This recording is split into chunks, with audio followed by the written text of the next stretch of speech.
I'm Justin Horo, joined by the Triple OG Willie Mason and the bro Lukey Stowe. What's happening, boys? What's happening, Mace? Not a lot. Just watching you guys on Instagram do your City to Surf? City to Surf, pissing down rain while I was just watching, just chilling with Archer at home. And no, I had a good weekend, man. Just watching footy and just doing things. Just you know, it's that time of year where the weather's not the best. Yep. You know, trained a lot. Marky Mitchell's back from his year hiatus over in France. Oh yeah. So he's got a whole new Down at the lab? ideas. Yeah, he's gone crazy. So good to have him back. Chang come over, the great Chang Langlands. Nice. Come over for a barbie on which she'll come over soon. Yep. I invite you two over for a barbie on the Saturday. Watch the footy. Yeah, that was it. It was good. Wholesome weekend. Beautiful. I got a wholesome message, Mace, from Instagram. We love these ones, Yep. right? And I read it out to showed Lukey yesterday. And this is with regards to the City to Surf. Hope you get to see this. I've been watching levels since you started. Just too shy to comment. Love to all of you for talking about the City to Surf. As a joke, I mentioned it to my sister's fiance, and then we said, "Fuck it, let's do it." Good on I started training in December. At the time, I weighed 109 kilos.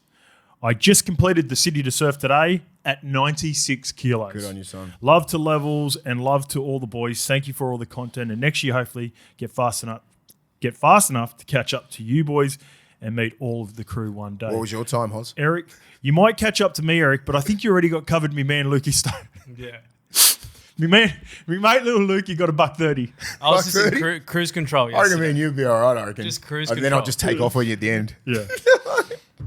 Hey, what'd you get? I got an Hour? hour 12. Fuck, that's moving, bro. Just over 5 minute splits. I was really apprehensive and cautious to start because I just didn't know how I was going to go. I haven't been doing much running, to be fair. Even though we keep a good base, like we're always staying active. Yeah. I got the garage sessions. You got the E-Lab. Lukey said he's going to reach out to his boy Joshy and get back in the gym and start doing some more cardio with him. But I've always got a good base, right? Yeah. You're just unsure with the soreness. So the thing that gets me in the City to Surf specifically is not the uphill. Uphill, I'm okay. It's big, long limbs, Flats. the load on the legs downhill. Downhill. Because then when you start, just think about it, mate. When you're coming downhill with a bigger body, 100 Turn those kilos, VMOs on and glutes. it's the glutes, That's it's the what knees, you gotta get better at. it's switching it all on. So I was just pitter-pattering down the finish. Yep. But the lungs felt good. The lactic acid felt sweet. Your legs must have been moving, man. I was good. Yeah, I felt good. Yeah, the energy, the heart rate was good. I looked at the heart rate, and the heart rate was okay. So I said, all right, let's have a crack. So I finished the last 3Ks in 4:30 splits. Yeah. So downhill, right? Downhill, but just little pitter patters. That's where E-Lab helps you with the VMO and the glute activation. Yeah, well, that's all Just core stuff stick too, and right? Core, yeah. Yeah. So I'm actually really happy with that. My best ever time is 1 hour and 8 minutes. Yeah. And that was before prepping for the Sydney Marathon a couple of years ago as well. So you wanted to have a decent crack at it, that one. Yeah. The one you're talking about. Yeah. This one was just, you were just going, yeah, I'll do the City. Because all the boys are doing it. Nailed it. Yeah. All the like Braith and Shawnee and that come, the boys, and they've never done. Oh, You beat Brave? Nah, Braith got an hour and 8. He moves, man. Yeah, Braith's The fit. bob goes good. Yeah. When, And mate, some pre-seasons with that man there, when he was on, he fucking win everything. Yeah, and he wasn't happy with it too because he had more in the tank. You know what he's like. 1 hour 8, Yeah. first City to Surf. Yeah. He's still not happy. Like, he's done it- he trains. He goes good, Braith, as a trainer. Yeah, he said it Always. before. Fucking strong-minded man. Yes. Very strong-willed, and if he wants to do something, he'll fucking. What's the best time there? I'd say like 40 minutes. He'll try people and break, break an hour next year. Yeah. That's the sort of mindset he has. Yeah, if I got an that- hour 8 and I wasn't happy. Yeah. I got another 8. I can. He definitely had more. That's what what he's like. He's carrying a bit of a hamstring injury as well. So, Shawnee was surprisingly good. Big boy moves good. He's 120. Big diesel. Big The big diesel. diesel. Yeah, he did an hour and 18 minutes. So, Yeah. pretty good. And then we had a few beverages. Had a Anyway, nice couple of little- beers. Yeah, a couple Good of one. bevs. Couple of burgers. Went down to Icebergs. Had the prawn roll down there is the Mickey. Was it good? Did you go Ravisi's? It was pretty quiet because of the Ravisi. weather. Isla sponsored. Oh, did they? Isla sponsored I saw that yeah, last night, the vodka. yeah. Get into it, mate. Oh, Yeah, nice. we're down at Ravisi's was yeah, packed. Isla sponsored Ravisi's. Yeah. Well, there you go. Yeah, we went to That's the Icebergs. vodka I'm involved with, guys. Yeah. Get into it. Yep. Get into it. And it'll be at the golf day as Yeah, well it'll be at the too. golf day, yeah, yeah. all the boys were smashing it last year. I saw it on, Before and on the after. fucking on the gram, because I follow Ravisi's. I said, Isla sponsor. I said, oh shit, I'll probably have to pay. Geez, we had some good nights at Ravisis back in the day. I fucking love it. I can't walk into Ravisis these days without just like, oh, I remember that bit. Oh, I remember that. I remember that time this time. It's just so many memories. You know why I don't like walking into it? Because it'll never live up to those years. And it those don't look good in a day. No. It only looks good after 6 hours at the PAV. Yeah. And then to get it, and then to get a bus, and then to get a bus to Ravisis, and then it's just heaving, and then you just go straight upstairs, and then you go straight to SAF. That's the combo. I don't want to see it in the daylight. Nah. It's just like just ghosts around there. And there's just like a great gang there every time. Yeah, even because I was a youngster, and I used to look around. I was just like, you, the Roosters boys, and then that's all that really. South boys, a few Tigers boys littered in there every now and again. Joe's good times. Good times. That's why it's like when I walk past it now, I'm like, oh, it looks like it's pumping, but nowhere near like different crowd, back mate. in the day. I want to give my man Mo a shout out from Dealer Car Sales. Went in and got myself 20 because people were asking the question. He's a good kid. He's a good man. Yeah, he does a lot of good things. Shout out to Mo Beast. People were asking the car that I got from Mo, so I got a Toyota Hilux 2020 model. Goes good, big sick. beast. I drove it straight up the highway to call the Knights Panthers game after, and it's Just looking down on people. you feel like you're sitting in a truck. Yeah, man. Yeah. So one thing that I've noticed I've done a couple of gigs now. We've done the Instagram post with Mo, and then I did an ESPN post where I was trading some cards and picking and choosing my cards. I've had like 2 or 3 people critique me on the pronunciation of my own name. No, because I read that too. It was the captioning was spelt wrong though. Oh, was it? Come on, what do you mean? There's a couple of double R's in when they've automated the And captions. then my man Mo also hit me with the New South Wales Cup picture as well, which Money texted me straight away. Terrible. I saw that. I said, give him a good fucking pick at least. He goes, did you dirty with the New South Wales Cup? So on, man. the background for that story, and I've got it like the Hello Sports boys that used it before. Remember when we did the gig in Melbourne? Yeah, they used it. It was there as well. I've seen it before. I was when like, you get search it my away. name, the first picture that comes up is a high definition picture of that picture. You played 120 the best, mate. Fuck off. Like if you're over 100 games, mate, you do not ever fucking have a reserve grade jersey. So people were on my behalf blowing up about it. But it's not a big deal. It's only to me us who know, right? Yeah. We're like, fucking get that. But also, I could care less. Like it's a picture. So One when you're scoring that try, like our old mate did with the wakey one. That was the cool. Wakey one, Wakey one was good. yeah, the Wakey's a good one. The Euroscope. Yeah. But yeah, there's another one where like someone was ripping into me, and this is the world we live in now. It's very petty. If I pronounce my name, so I grew up here in Australia. If you call me Horo or Horo, it does not bother me in the slightest. And if someone telling you the way to pronounce your name is Shut up, please. come on, fucking give it a rest. Stop what you're doing. If you want to check me because I'm not doing it right for a player that's there, fair enough, because then I'll try to figure it out. But telling someone to pronounce their own name the way that they Stop it. Get some help. come on. All right, me mate is back for another special episode of Levels Network with Foz and Money. Fozzy, always a pleasure to have you back on for Athlete, brother. Thanks for having me, Hoz. Remember, this is the way it works. You can win an Athlete Recovery and Performance Pack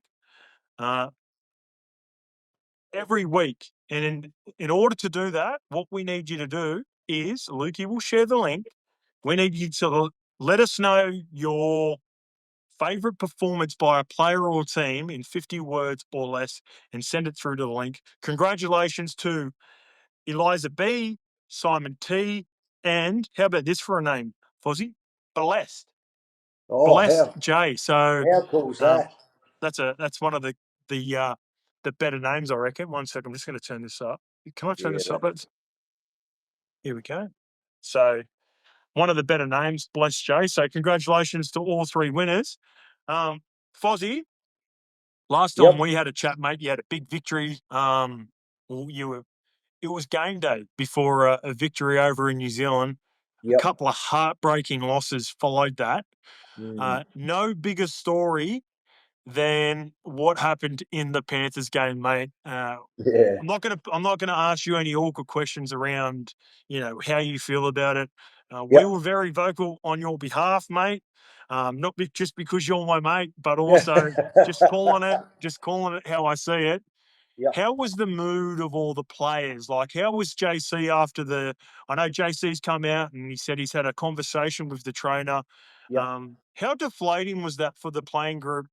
Not only just because of the specific, like a rare occurrence of what happened with the trainer, but mate, you've come home, you were so good in the second half against the best Yeah. team in the competition for 5 years, and you just fall short. It must have been really deflating. Oh, it was heartbreaking. It took me about 3 days to get over it, to be honest, and it was purely just because we'd been 24-0 down against a side that's won the last 4 competitions, and that comeback in the second half was something else. Honestly, that probably would have been the greatest comeback I'd ever been involved in I think my so, mate. footy career. Like, as you touched on, the quality of opposition, the way in which they dominated in the first half, and then, mate, it was just surreal being out there in the second half and watching the guys go to work, and the way in which we clawed our way back, and the atmosphere and the crowd, and you just felt like, are we actually going to be able to pull this off? This is unbelievable if we can do this. And there was a period there where you just felt like we're actually going to be able to pull off one of the greatest ever comebacks. But yeah, for it not to go our way, and you know what, I know the trainer talk became a big issue, but in all honesty, Cleary comes up with one of the clutchest field goals I think I've ever seen. Off the back foot, 41 metres out, and just nails it right down the middle. When they got the 26 all, it just, I guess you just had a feeling that the game was going to go down to the wire, and in the end, they were too good. Super frustrating. Geez, you got some fight in you though, Foz. Like the team, you can see from an outsider watching, everyone's desperate to get a result. Like I said, you had a huge result against the Warriors. You were so close to probably not only the biggest comeback in your career, but probably the club's history. Yeah. And then, you went up against a really spirited Rabbitohs team that are fighting just like you guys. Everyone is fighting. There's so many storylines across the competition. The bottom 4 teams don't want to finish last. No. There's 4 teams in the middle that want to make the 8. The top 4 teams want to stay in the top 4. There's every team is playing each other that needs to play each other to get a For result. sure. So Yeah. I guess the one thing that if I'm a Titans fan, there's frustration on the season for sure because you want to be better than where you are, but there's been plenty of fight, mate. Oh, you know what, Hoz? You nailed it. Like the last 5 weeks, and I touched on it last night with the playing group after the game. I feel like the last 5 weeks of footy's been really good from us in the sense that when you talk about competing and energy and attitude, all of those attributes have been there, which is what you want to see from your footy side. I guess the frustrating thing from my point of view is that there's been opportunities in these games to really be ruthless with our approach with our footy and actually put teams away. And when you look at what we did against Penrith, and I said this to the guys last night after the game, the amount of energy that takes to try and claw back a fight back against Penrith, you don't want to be playing footy like that every single week. Because it just takes so much physical energy to be able to always try and claw your way back. And we're fortunate, and I say this all the time, the Titans have got so much X factor and we've got so much ability in our side that we can actually find our way, behind quite a bit in games and actually still be within striking range of coming away with a victory.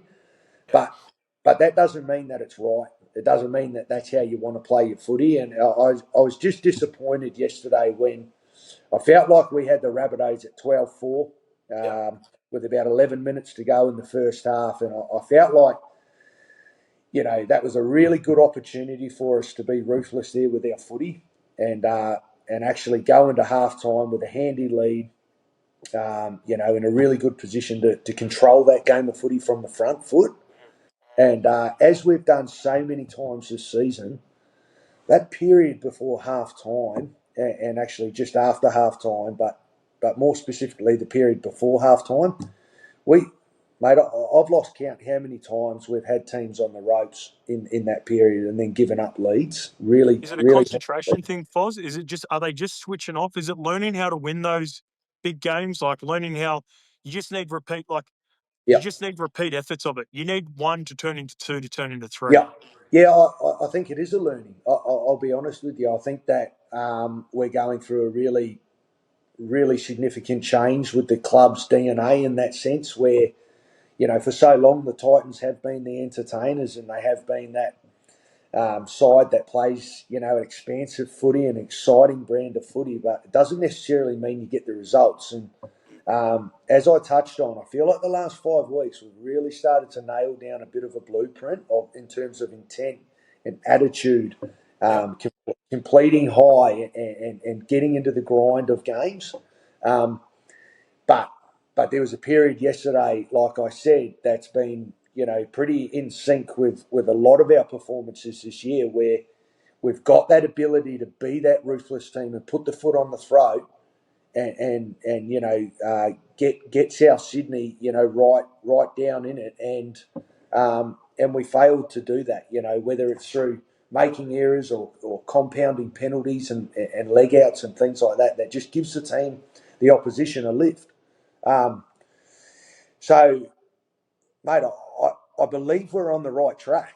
I honestly do. We're going through a bit of a shift there with our approach to our footy. I honestly believe it, and I think we'll be so much better off for this season, for having had this season heading into next year. I honestly do. Yeah. We'll let you finish up. We're going to got a short one this week. Yeah. I just want to give you a bit of finish with a bit of positivity, because there have been some really disappointing losses. Yeah. Mate, you said that would have been your best comeback in NRL history in your career if you were able to pull it off. Yeah. Was that pass 2 weeks ago one of the best passes that you've ever pulled off in a game? Because, by the way, Fozzy, I've seen it in games before and I've seen it at training a whole heap. But to execute that at the very ripe age, what are you now, Fozzy, about 35, 36? That looked like it took every bit of game experience that you had to throw that on. Mate, that was a big play. And, it must have been nice to execute just such a play like that I know you got in the bag. It felt nice. It felt nice when it came off. Look, I've got to give credit to Phil Sami. Like, honestly, he doesn't get enough credit. Mate, he got himself in the perfect position to land on that pass. I threw it to the position in which I wanted him to land on it, and he did a really good job to get there. But yeah, it's always nice when those moments come off in games, where you can throw them at training, you can work on it as you touched on, but in the pressure of a game instance where there's the game's going down to the line and you've got to come up with a big play. It was really cool, and to do it back home against them in front of family was it was a special moment. See, the humility of you won't even allow yourself to have the moment. You've got to credit Phil. But you were right, Foz. Yeah. So many wingers stuffed that up, mate. Like, positioning for wingers. I think there was a pass that I watched, and it's escaping me now, and he was a vet. It might even been. It was Nathan and Bizza. And Bizza's one of the best wingers of all time. Yeah, last week. Nailed a pass, mate, against Newcastle, and Bizza just missed it. Yes. And because Bizza's a vet, and Bizza's Bizza, Nathan looked and went, I'll leave like it. it was on. Yeah. And he just missed it. So you can definitely throw the best pass in the world, but if your winger's not there, so credit to Phil Sammy. No, he's got to take a lot of the credit there.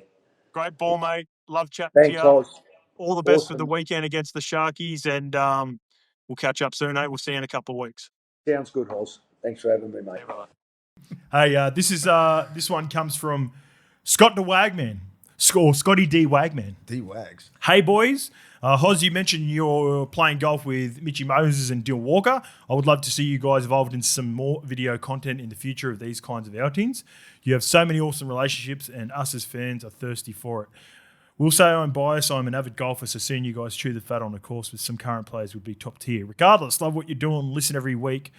Might see you on the coast one day. Much love. Scotty, We did do something like that when we sort of first started. I guess the reason we went away from it, and Mace, we've had chats about this, we just wanted to really nail the levels product of what we've been doing over the last couple of years. Course. And I feel like we're in a really good position now, and we've been doing that. So I'm really happy where we're at now. Yeah. And then off the back of that, the people that support us with the partnerships are allowing us to look at those things in the future. Well, Well, So- that's where we all sat down at the start and we're like, we need to build the foundations, right? Yeah. If you're going to build a house, build the foundations good.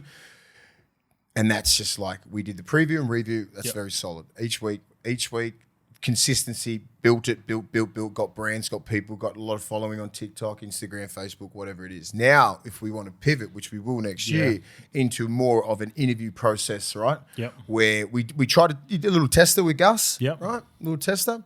I was at a luncheon with the great Wayne Bennett, and usually I don't like messaging Wayne or anything. It's more face to face. So like, saw him, gave him a big hug, and we started just talking some shit. And I said, mate, you got to come on. Do you want? Because he knows about it. He goes, you're doing really good on that show. That fucking show you got. You're just speaking, swearing shit and all the time. I said, Wayne, you got to come on, mate. Yeah. He goes, I'd love to. Awesome. I'd love to. And he goes, anything for you, big fella. You know what I mean? Because we've got a really, really close relationship. And we will do that. And then like we can sit around, we're in the middle of getting another studio, potentially like our own. And then we can fit it out how we want. Yep. And then we can the seating arrangements will be a lot different. Then we can get like a Mick Fanning on, a Tim Cahill, all our best superstars, sporting superstars, Brains, Mark Burris, all that kind of stuff, people who can educate. And that's where we want to get to, really. Yep. And then, we think 5 years ahead, these young brothers and young players that are finishing now, they'll try and pivot into the podcasting world where we want to be those guys instead of like these guys that Batuta have helped us so much, right? Because they've been doing it for a long time. We want to be those guys where they come under our umbrella. Footy plays specifically. Footy plays specifically to help them get them on their feet, and then they come under the Umbrella Levels Network, start our own little media company and everything like that. Just trying to help people because we've got a lot to say. We've got a lot a lot of stories, different upbringings, and everything like that. And every year people are retiring. So that's the big goal. What we're trying to do. But at the moment now, it's working. What we're doing with the preview and everything else, the review and what we're doing, what we're building towards is that. I want to be really specific with who, because Tom and Eddie asked me, I was still on the stream with them, we were talking about the Ricky story too. We'll Get speak those about greats on there, mate. Yeah. So they asked me, this is just a normal conversation, like, would you do more guests? And I said, to be honest, like, it's not something I would go and chase. Like, I only want to do people that I really want to hear what their opinions are, and I want really unique people. Like we're taking the Mickey out of driving down to Canberra and going and seeing Ricky. I'd love to get Ricky. Mate, or Ricky if there was come on the show, mate. If there were two guys that I'd love to have a chat with in the off season, it'd be Wayne and Ricky, because those would be two that I'd really get excited to interview. Those two will come on. Yeah. Because Ricky loves the show. Yep. Wayne's like, he's like my grandfather that I never really had. Like we had a really good talk. Great little event out at Caringbah. It was myself. So Matty Hayden, first of all, Hayden, Kieran McAvoy. Wow. Myself, Joey, Alfie, Jimmy.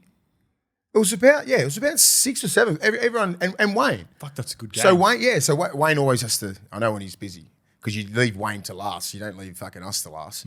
Wayne got up there first because I knew he had to fuck off quick. Yeah. Right. Because he obviously had to play the next day. They had to play the next day, so he's got things to do. So he got up there. You can hear a pin drop when that man talks. Yeah. Because like when I was sitting at a table, because like this thing sold out. There was probably about $7,000 I reckon at the table. There was about at least 25 tables. Do you know what it was for? Business or it's charity? CNX. I know the guy, Luke Edmonds, I think his name is. He's a great guy. I met him over in Perth. I don't really remember, but because Perth was pretty fucking lit. Did we? Yeah, we did. Because we met him at the Truth nightclub, and he was saying that this is what he's doing. I was like, yeah, whatever.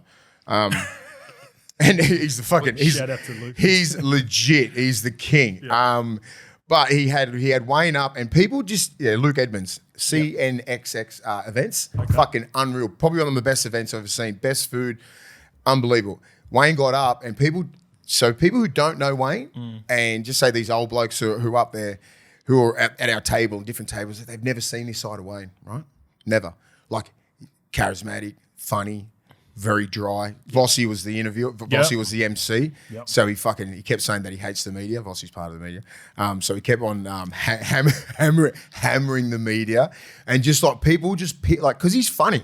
Right, and this is not Wayne being like when you buy a ticket to Wayne Bennett speaking, he'll fucking have It's the hair different. on your back sticking up because he's very motivational and he's fucking so smart. I feel like that right now. He give you, I said, this is a 2 out of 10 for Wayne. He's just playing the room, and I said, you go to one of his actual talks when it's Wayne Bennett special guest, you fucking will not see anyone on their phone. You won't see anyone, but he's so engaging and how he talks. I said, that's why he's the greatest coach. That's why he still coaches now. You know what I mean? Like this guy's 75 years old. 75. Still love. I still love helping young men become fucking great men. Yeah. You know, little nuggets here and there, and I was just sitting there going, you know, and he goes, I've got this big fella out there, you know, sort of named me, and he's told some stories, and like he was more storytelling, bit of educational stuff thrown in, and like everyone was just like, fuck, I didn't know he was like that. And he's fucking funny too. He's dropped some little, you know. You know how much I love it. I've never even met him like that. I just love his character that he plays in the exactly. presses. It is a character. But I said the character's up, right? But he can still sit there. He goes, if I don't want to talk to you guys, I don't have to talk to you. Yeah. I know the rules. I know where I stand. This is it. And That's awesome. yeah, but like he's willing to come on the show. Fuck yeah. And it'll be That's a big awesome. get. It'll be amazing because like I've just got a great relationship with him, and he's had a great relationship with Alfie. Alfie was up there. Jimmy Maloney's a different breed. Oh, Jimmy Maloney was there. So us four were last. That's his bread and butter too. Yeah, that he's shit. great. So Yep. so Alfie, Joey, and myself probably said 10 words. Yeah. Because I know what Joey's like. He just winds Jimmy up because Jimmy was he was at a skinful. I didn't drink. Joey had about probably 4 or 5 beers. Alfie was pretty cool. Yeah. Like they had a Fuck, that's a big. yeah. What about this? How much money they raised? So to go out to go to the races with me, Joey and Jimmy, 30 grand they raised. Someone paid 30 grand to go for a listen to this. Which race day? I don't know. We can pick which race day. Oh, awesome. To go out with Wayne Bennett and Alfie Langer for a lunch, 25 grand. Someone paid 25 grand. And like, I was just like, holy shit. I'm like, that's fucking market for that. I didn't realize those experiences would buy so much. Yeah. You know, like Matty Hayden was up there and Kieran McAvoy was talking. It was just such an eclectic sort of, you know, like, So if you want to go to race day with May, start bidding in the comments now, and then we'll do a silent auction. No, I'm only kidding. fuck, mate. Mate, I'm telling you, like, It's a big tax write-off for companies like Yeah, that. yeah, it is. You get 25K. people there for the right reasons, and there's charities involved, and all that because there sort was of Build stuff Corp, there was all these big dogs that were sponsoring the thing. They all had their table, and I'm like, there was a lot of money in that room, especially when the starting bid on Alfie and Wayne was like 20. 20. Wow. I was like, fucking what? that would be the. I'd love to be a part of that. Line. Yeah, and like the love that Wayne has for Alfie is a whole nother level. Yeah. And then it went Is from that like, is Alfie his that's fave? his boy. Yeah. And Alfie's like he looks after Alfie all the time, and like I'm obviously on a different scale. Would you be on the Mount Rushmore with I'll Wayne? be up there. Would you be on I'll his be top up. four? I'll be up there with him. Yeah. Because we always just have a really, and he went through the story about like how him and I were like, How he got you to how he got me in there in the Australian team, and he did say something which was quite profound. What's the hardest thing that you've been through in your whole coaching career? What do you reckon it would be?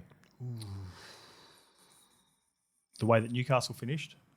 Yeah, but like something to do with that. But All more off-field stuff and Just family stuff. McKinnon? Alex McKinnon. Oh yeah. So out of the 1,000 games in the 30-something years that he's been coaching, nearly 40 years, that's the hardest thing he's been through. And I had to go through that with him. Yeah. You know what I mean? It was like, if it affected him, can you imagine how it affected those players? Yeah.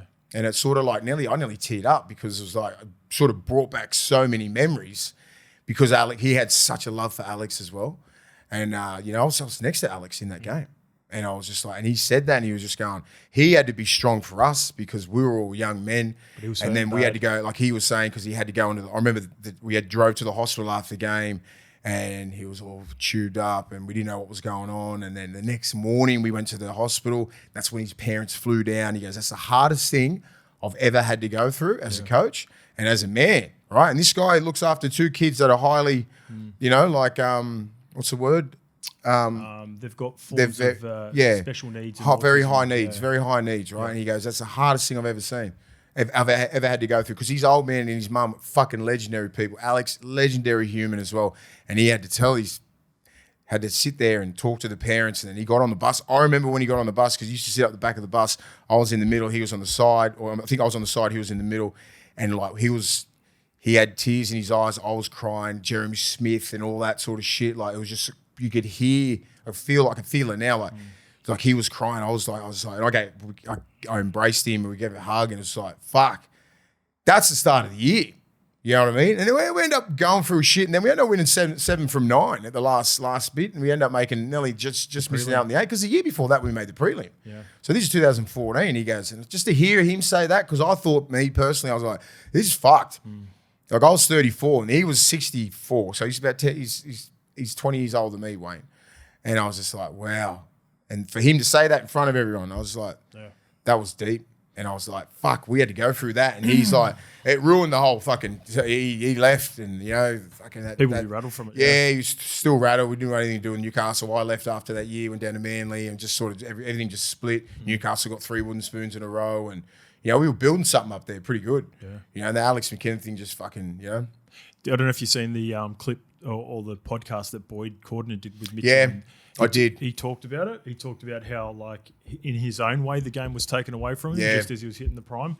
Alex McKinnon was in the comments, and he goes, this podcast had me in the field. So extremely different circumstances with what happened to Alex. Yeah. But they were tight mates. They're fucking besties, Boydy. Well, I knew of them two coming through the grades as a back row myself. They were the next best. They would have been the back row for New South Wales and Australia. Boydie obviously went on to become who he was. It was cut short from Alex, but he had the potential to be. Yeah, Alex had that mindset, and he had the drive, and he had the skill set, right? Yeah. So he was 2014. So Boydie wasn't playing any rep football then.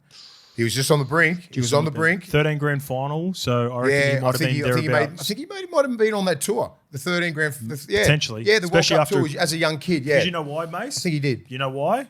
Because Robbo's first year was 13. They had a gun year in 13. And then I reckon that's when Boydie hit the scene 13. Yeah, he did. Potentially 13. I remember when I come back from France, and I didn't have a preseason or anything like that, and I played against. When people go, how many times you've been fucking hit, and it sort of rattled you, I said, probably about 3 or 4 times. It's fucking Boydie, one of them. Yeah. 2012, when I come back, and I knew Boydie was a man-child and everything like that. So I was like, you sort of, when you haven't had a preseason, you haven't got that full balance. I just come back from France, just sipping fucking rosé and smoking darts all day. And then I just went, okay, I'll just ran and just pop, just hit right in the ribs, and we both didn't move, but he got me fucking a beauty. I was like, who's you little motherfucker? And I said, Boydie. Just sort of got me right in the ribs and sort of rattled me a bit. I was like, oh, yeah, this kid's going to be something. What year did Boydie debut? He debuted 10 or 11. I'm get it up here. I think 11. Round 13 of 2011. Yeah, 11. 2011. 11, 12, and then 13. I'm pretty sure he got on that Kangaroo tour. 14, yeah. I remember I ran straight, like, because my fucking great technique. Do you know what I used to try to sneak people? So you remember back in the day when we'd kick to the sideline, I used to tell like Georgie Tafura and all the wingers and centers to quickly go grab it. Yeah. And if you got a quick tap, you could catch people while they're slipping, while they're just getting back on side. And it was like a little tactic, and I could always normally get in the front foot. I tried to do it to Boydie one day, and he fucking absolutely licked me. And Snake gave me the biggest spray. First tackle error, I straight, because why the fuck are you running straight into him for? Yeah, and I was like, I thought I had him slipping. And it was a couple of. He was my favourite ever back rower to play against, and I reckon throughout my career, there's some really elite players that stand out that maybe were. Have bigger names with regards to like maybe immortals like Cam or Sonny, yourself, and Sam Burgess and all that. But if there was one player I would have loved to have played with, it would have been Boydie. Mate, in the trenches, Boydie would be right up there for me. And I had a really good chat with him all the time. Every time I see him in New South Wales thing, I said, "Look, you're 28 when everything got taken away from you." I said, "But look what you achieved." 2 grand finals, World Cup, couple of World Cups. 3 grand finals. Yeah, 3 grand finals, couple of World Cups. 3 Origins as captain. I said, that's fucking Hall of Fame shit straight away. Yeah. Right? I said, then I always compare it to an Alex. I said, you got everything taken away. I said, you should be, this football's not everything, right? It's not everything. I said, got taken away from you, which sucked. But I said, but put things in perspective, brother. And he always has. And now he's at home. He's at peace with himself, right? He looks Or as best you can. as best as he can, right? But he's just like, well, like he's at. I think he's at a kid. We should have a chat with Al. Yeah, mate, Get Alex in for a it'd chat. be awesome Yeah. to get him. No, just And yeah, but with Boydie saying I wasn't never. What would he say? He goes, footy wasn't fun. footy wasn't fun. He goes, I was never fun on the field unless. And I sort of The I tried results were fun. I tried to have a think about it. I'm like, yeah, it was fun when you're 14, when you go back and you're playing in the mud and you're having all this sort of shit, and it was there's no pressure apart from your parents. Yeah. And it's I think maybe his era got a little bit more serious.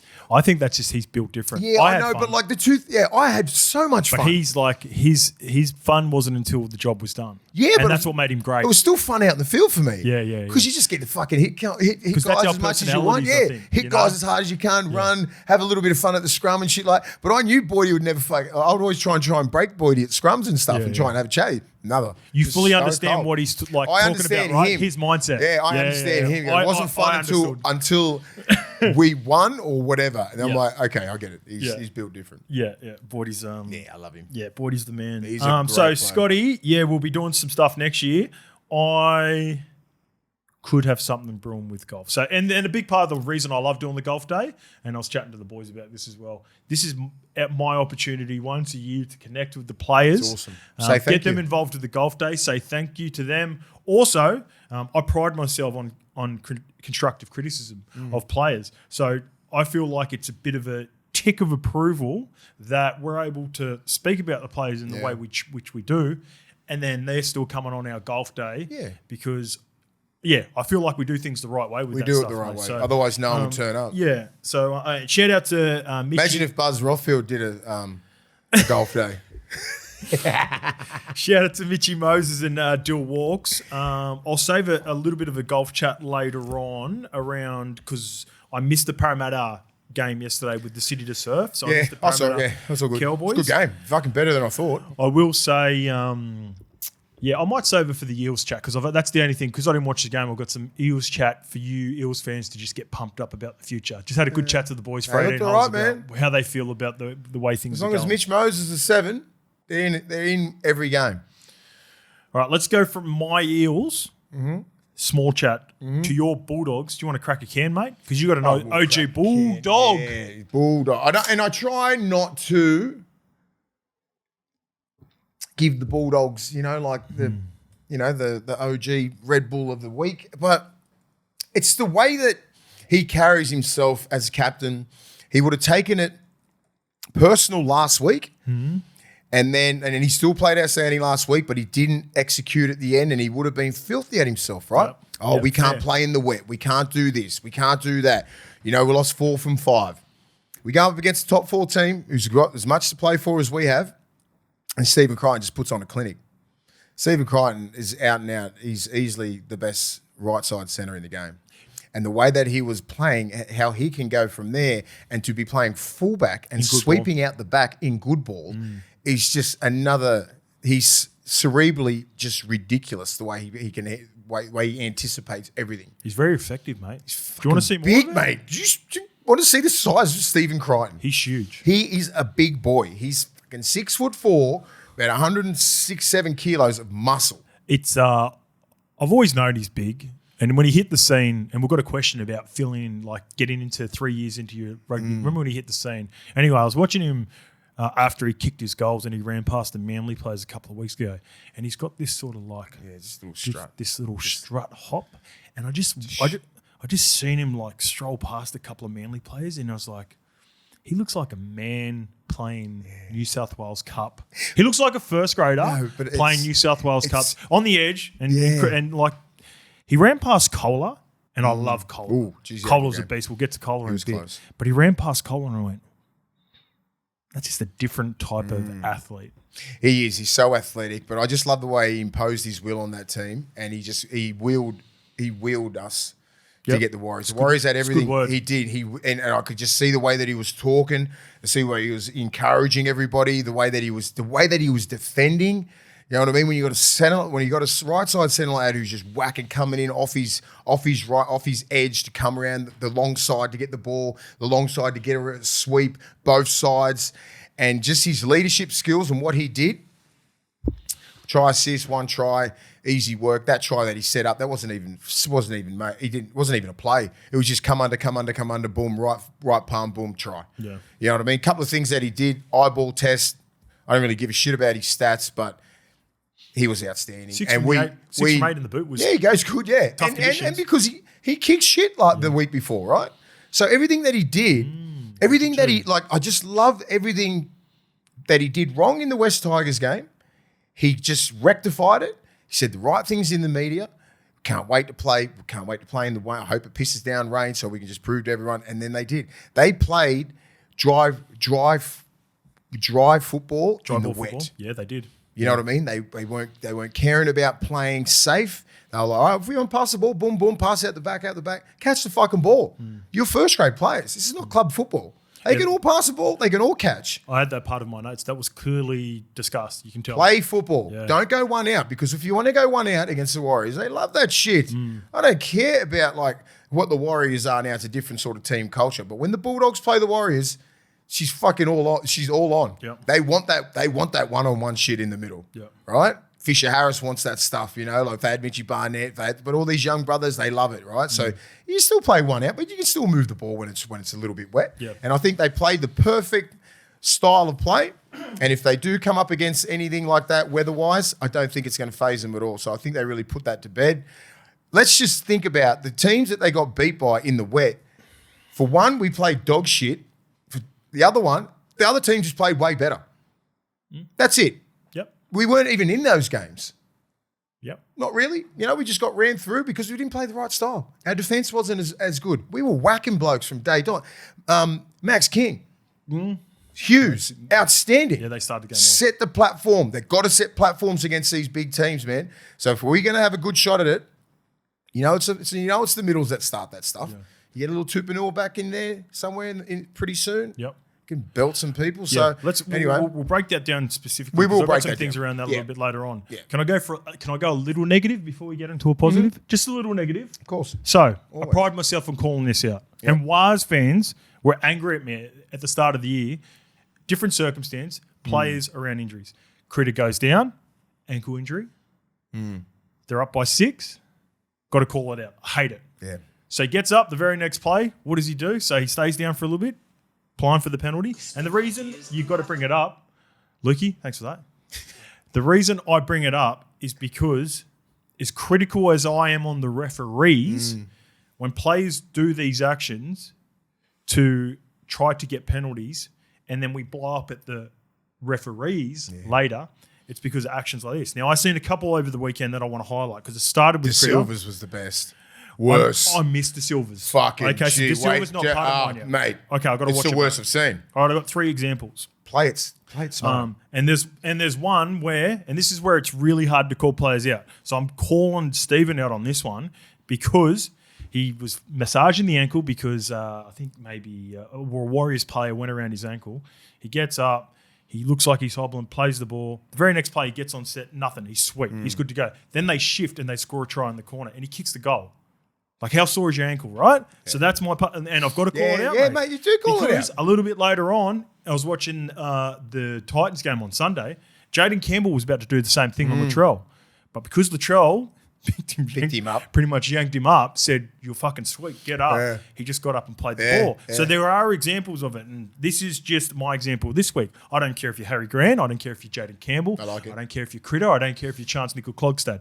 Boys, if you do this, and then in a big moment at the end of the season, and a referee, credit to the video referee on the night, who just went, I should have got his name to give him credit.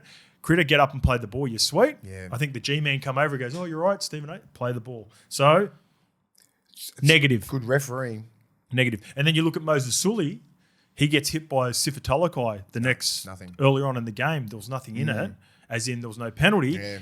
And it's, you know what? As much as I feel sorry for Moses, who was having a great half, it was a legal tackle. Legit tackle. It was above the knees. On the air. It's unfortunately, Mace, in rugby league, there are injuries that happen. Yeah, of course. And especially when you tackle around the legs. I don't think Sifa Talakai did anything wrong in the tackle. Nothing. He just so hits very, very hard. I feel sorry for Sully, but unfortunately, there are going to be lower leg injuries when you were trying to drive through three players. Moses Sully was just breaking every tackle. Moses Sully is 110 kilos and an absolute weapon. Yeah. You want to go high on him? That's what he was doing in the first half. You see it later. And Talakai's got mad tackle tech. Yeah. He'll come at you like low at that angle. Well, Talakai and Moses Sully are the same. They bump and just drive people. So mad Sifa ITB Talakai releases, knows, man. He's going to be fucking in some pain. So there you go. Little negative. No. It's good. It's let's good. bring it back up with a positive. All right? Because the players are getting a lot better at it. Yes. Because the refs are going, we ain't fucking playing. Yes. Get up, son. Yep. Like 2 years ago, they were getting away with it. Now it's like, the refs are starting to understand what players are. Hey, they live in the grey. You know that. No one knows that better than you. No one knows it better than me, All right, mate. I might crack my. Yeah, let's give you yours. Give me yours. I'm gonna crack mine for the young buck, Hayden Buchanan of the St George Illawarra Dragons on debut. 15 to 15, kid? Number 15? Pretty sure. 18. I think he's wearing 18. Okay. Yeah, because he was a late inclusion. Scored a mad try. Gerringong Jr. Fuck yeah. Like Dylan Egan and Hamish Stewart. So he's 3 Gerringong Juniors. Mick Cronin. Yeah, he's the OG, right? Hayden Buchanan had 18 for 110, 2 tackle breaks, 18 tackles, and only 2 misses. And the reason I bring up the tackles and misses is because he was on the left edge next to Lycan. This was his edge, right? Yeah. It was Luciano Leilua, Lycan King Tongia, and Corey Allen on his left. Damn. Now, those 3 guys at different parts of the season have been having real issues on their left edge defensively. That's where we thought that the tries are going to come. So I'm waiting. I'm calling the game, So right? where was Flano? Was he on the other side? Flano's been on the right the whole season. So they've been attacking inside, outside King Tongia. Yeah, okay. So I thought, ooh, Yeah, we've yeah, got 100%. We've got our play on, my tip for the multi. I'm like, we're going to have some joy here at the start of the game. We got a 19-year-old next to another 19-year-old who's been struggling already. Yeah. He was excellent. Yep. He was excellent. And the other part that I love is shout out to King Gutho, which we'll get to in a bit, who thought it was right up there with my performer of the week. He absolutely willed his team to win. So King Gutho makes a break, and I know he's on old legs. No, he's not. Don't say that. But he had a little bit more juice, and he could have made it. Yeah. He finds a nice little assist to the rookie on debut. Absolutely love it. Buchanan goes over for his try in his first ever NRL game.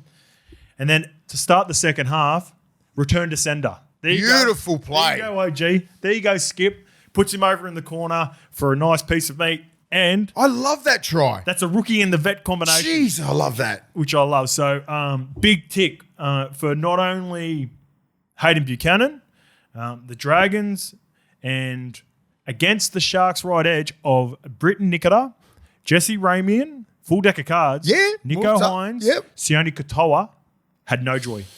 Had no joy. They frustrate the shit out of me. They're St. tough George, watch sometimes, St. George. Well, but like Cronulla are, but St. George, they end up doing shit like this, and I'm like, there's no way they could win this. I know it's the local derby and all this sort of shit, but you debut a young kid at 5'8". Yeah.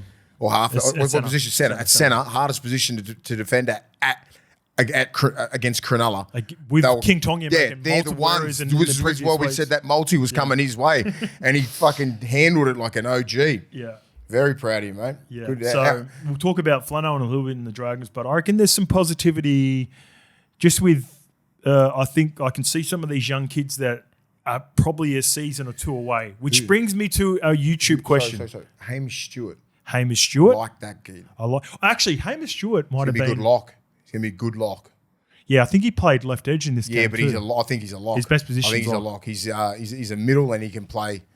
He's a great ball player. I reckon he could be like a little bit of a yowie, because he's quite big. Yeah. He's not. He ain't your Cam Murray sort of type. No. He's about 6'3". He's even got he's even got a bit of his OG about him, Jack DeBellin. Yeah. Like he's got a bit of that about him, but he's just like A bit more. He's like Jack DeBellin has been made to do that. He's not a natural passer. yeah. Hamish is. Yeah, I agree with that. Yeah. All right. So and- you're talking. So you're talking about 10 years in the game where, what's her name's had to develop these sort of passes. Yeah.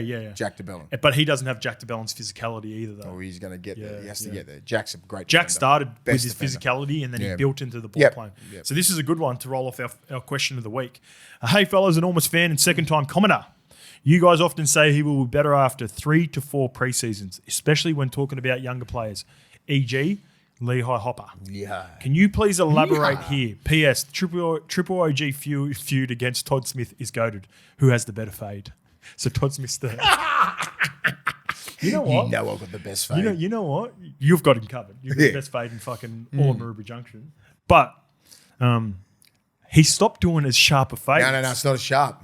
He's doing the one. He's not doing the skin fade. Is he listening to the potty? Have you He talked him out of He it? can't have the. He doesn't have the look for the skin fade into the one. You know what I mean? Because the hairline ain't matching up. I like You got it, Toddy. this. You Bring got it this back, sort of Toddy. hairline. If you listen, Bring it back. Bring it back. I like it. I like it. But back to his question, 3-4 preseason. Yeah, talk to us about that because I know what you're talking about, but it's a great question because maybe not everyone else. Like, what are you looking for in years 1 to 2 to specifically 3? Like, depending on when you get to that top 30 spot, usually you're about 20. So you've had about 2 or 3 years of pretty hard training, but not everyday training, like 4 or 5 times a week. I mean, like 3 or 4 times a week doing weights, specific weights, all programmed to you, all that kind of stuff. You're pretty much doing the same thing when you're just coming through the SG ball, flag, all that kind of stuff. You get to the top 30 and you're about 20, 21, 22, still a baby, 23, 24. It's why about 24 you see these forwards go boom, like that. Bit more, a lot more set in their weight. They can move good. They can, they're fit. They got everything. They couple little kilos here and there. Like you need those because before all that, when you're like, and you mature in different areas, right, and different stages of your life, you might have matured like some 21-year-olds are fucking built like, look at that Helen Gahu for St George, right? He's built. He played in the SG Ball Grand Final last year. he's only 19. 19 years old. Yeah. You don't have to really do much with him, right? We'll talk about him in a Physically, bit, centers and halves are main things. The back 5. Because they need to get strong because they've got those tackle 2 plays. Yeah. They're going to get pumped. Like Lehigh Hopewadi's pretty light, but he's very strong. So if you get a big sort of, like 6'2" who's weak, he's going to get driven back. I'll give you an example. I've got 2. So Lehigh reminds me of early on in different ways. But remember when JC hit and he was tough and he had this strength about him? But I reckon Jaden Campbell's only starting to get first grade strong now. Yes. And this is his 4th season. Yep. And he hasn't changed his frame by a whole heap. Maybe put on You can just 3 see kilos. you can see in his legs and you can see in his glutes. Yeah. That's where you get most of the power. His upper body ain't going to get that much bigger. they're not gonna change that much, are they? Yeah. But it's from the core and it's the quads down. So he'd be squatting a shitload, lunging, doing all these little things like deadlifts, all that sort of stuff. I reckon he'd be strong as hell, Jaden Campbell. Yeah. So they're the things that you need to get strong. It just because it doesn't look like it should. You don't need to You expand don't into a need beast. to be like an absolute animal. Yeah. Like you have a look at like an Isaiah Yo. Like he's not fucking muscly or anything like that. Like he's just strong. But I bet he's strong as hell. Yeah. His core's strong. You got strong legs and everything like that. So, and that's what happens when you just mature into your 3rd or 4th preseason. You're about 23, 24, 25. Yeah. You're a man. Your body You're becomes battle hardened. Yeah, you become mad. Your body's calloused up. And like you just get, like I think I remember like by the time I was like 20, probably 24, 25, 6, 7 onwards, like the amount of training that we used to do, like your body, you couldn't even feel your arms or like your legs and shit. Like your body just gets used to getting hit at training in the games and everything like that. It's battle hardened. Yeah. Before that, you're a young man. You're not a man yet when Going you're back, 21. I've got one right? for your first point too. When you first hit the scene, right, you're not a priority with the trainers too. So here's the difference. So when you first come in, all right, it's Wade's program. Yeah. Once you become, all right, he might be a key player for dude. us, Yeah. they start doing specific weights training, prioritize you, give you extra attention too, because when you're the key player, star player, you've got to build up a little bit stronger. You've got to make sure you're fit and all that sort of stuff. And it's a lot more specific now. Like when we come through, they didn't really give a shit. Yeah. Like when you get a little bit older, I was like, like, Everyone's okay, got the same do program. this, do that. But you got to understand, Polynesians, young Polynesian guys, they don't have to lose. They don't have to put on weight. You see some brothers, they do the same thing that, they do the same thing as a Jaden Campbell's doing. They put on 3 or 4 kilos of muscle straight away. Yeah. It's genetics, right? You were more cardio based for the bigger brothers, right? And if you're a young Indigenous kid or Aussie, Anglo-Saxon, whatever it is, you're doing more weights, more proper heavy weights, and like the other guys are doing half that weight, right? A lot more reps and everything like that. So it's a lot more specific now. Do they still do hypertrophy training? Is that the term everything, for it? Where everything. it's like it's more conditioning. Plyometrics, Yeah. you got Ruben there, you got Travis Tuma, and as I said, there's a shitload of trainers, right? So if you're in the injured thing, you're doing that, you're doing this, like the forwards are doing more fucking power, explosive stuff, and then the backs are doing something else. So it's all very, very specific, right? There's always a very broad, like, on the board there, this is what you're doing in different groups. Yeah. Right? So because, and I'm glad they're doing that. Yeah, makes sense. Because I remember when everything was just one. Yeah. You had to do everything. And now they're going, okay, well, the influx of Polynesian players in the game right now. Bro, you can't make these guys, Olakuatu. Yeah. I don't want him doing the same weight session as Lehigh or How does that make sense? Or Ruben Garrick or Turbo or, like fucking Ben Trebojevic, right? Yeah. Ben Trebojevic on another level. He needs to get bigger and stronger and faster, right? More powerful. Olakuatu, you got to sort of maintain his agility. He moves quick, more explosive stuff. Fitness. You know what I mean? It's so good to be an athlete now because it's all programmed to you. At the end of the day, when you're on the field, you all do the same shit. Yep. We're in the gym, it's more specific. But you get out there when you're running, they don't give a fuck. You fucking do the same thing. You want to be competing with the best anyway. Yeah. You know what I mean? You don't want to be like, just say if you're a young forward, no, I can't keep up with Critter. Who gives a shit? Try to.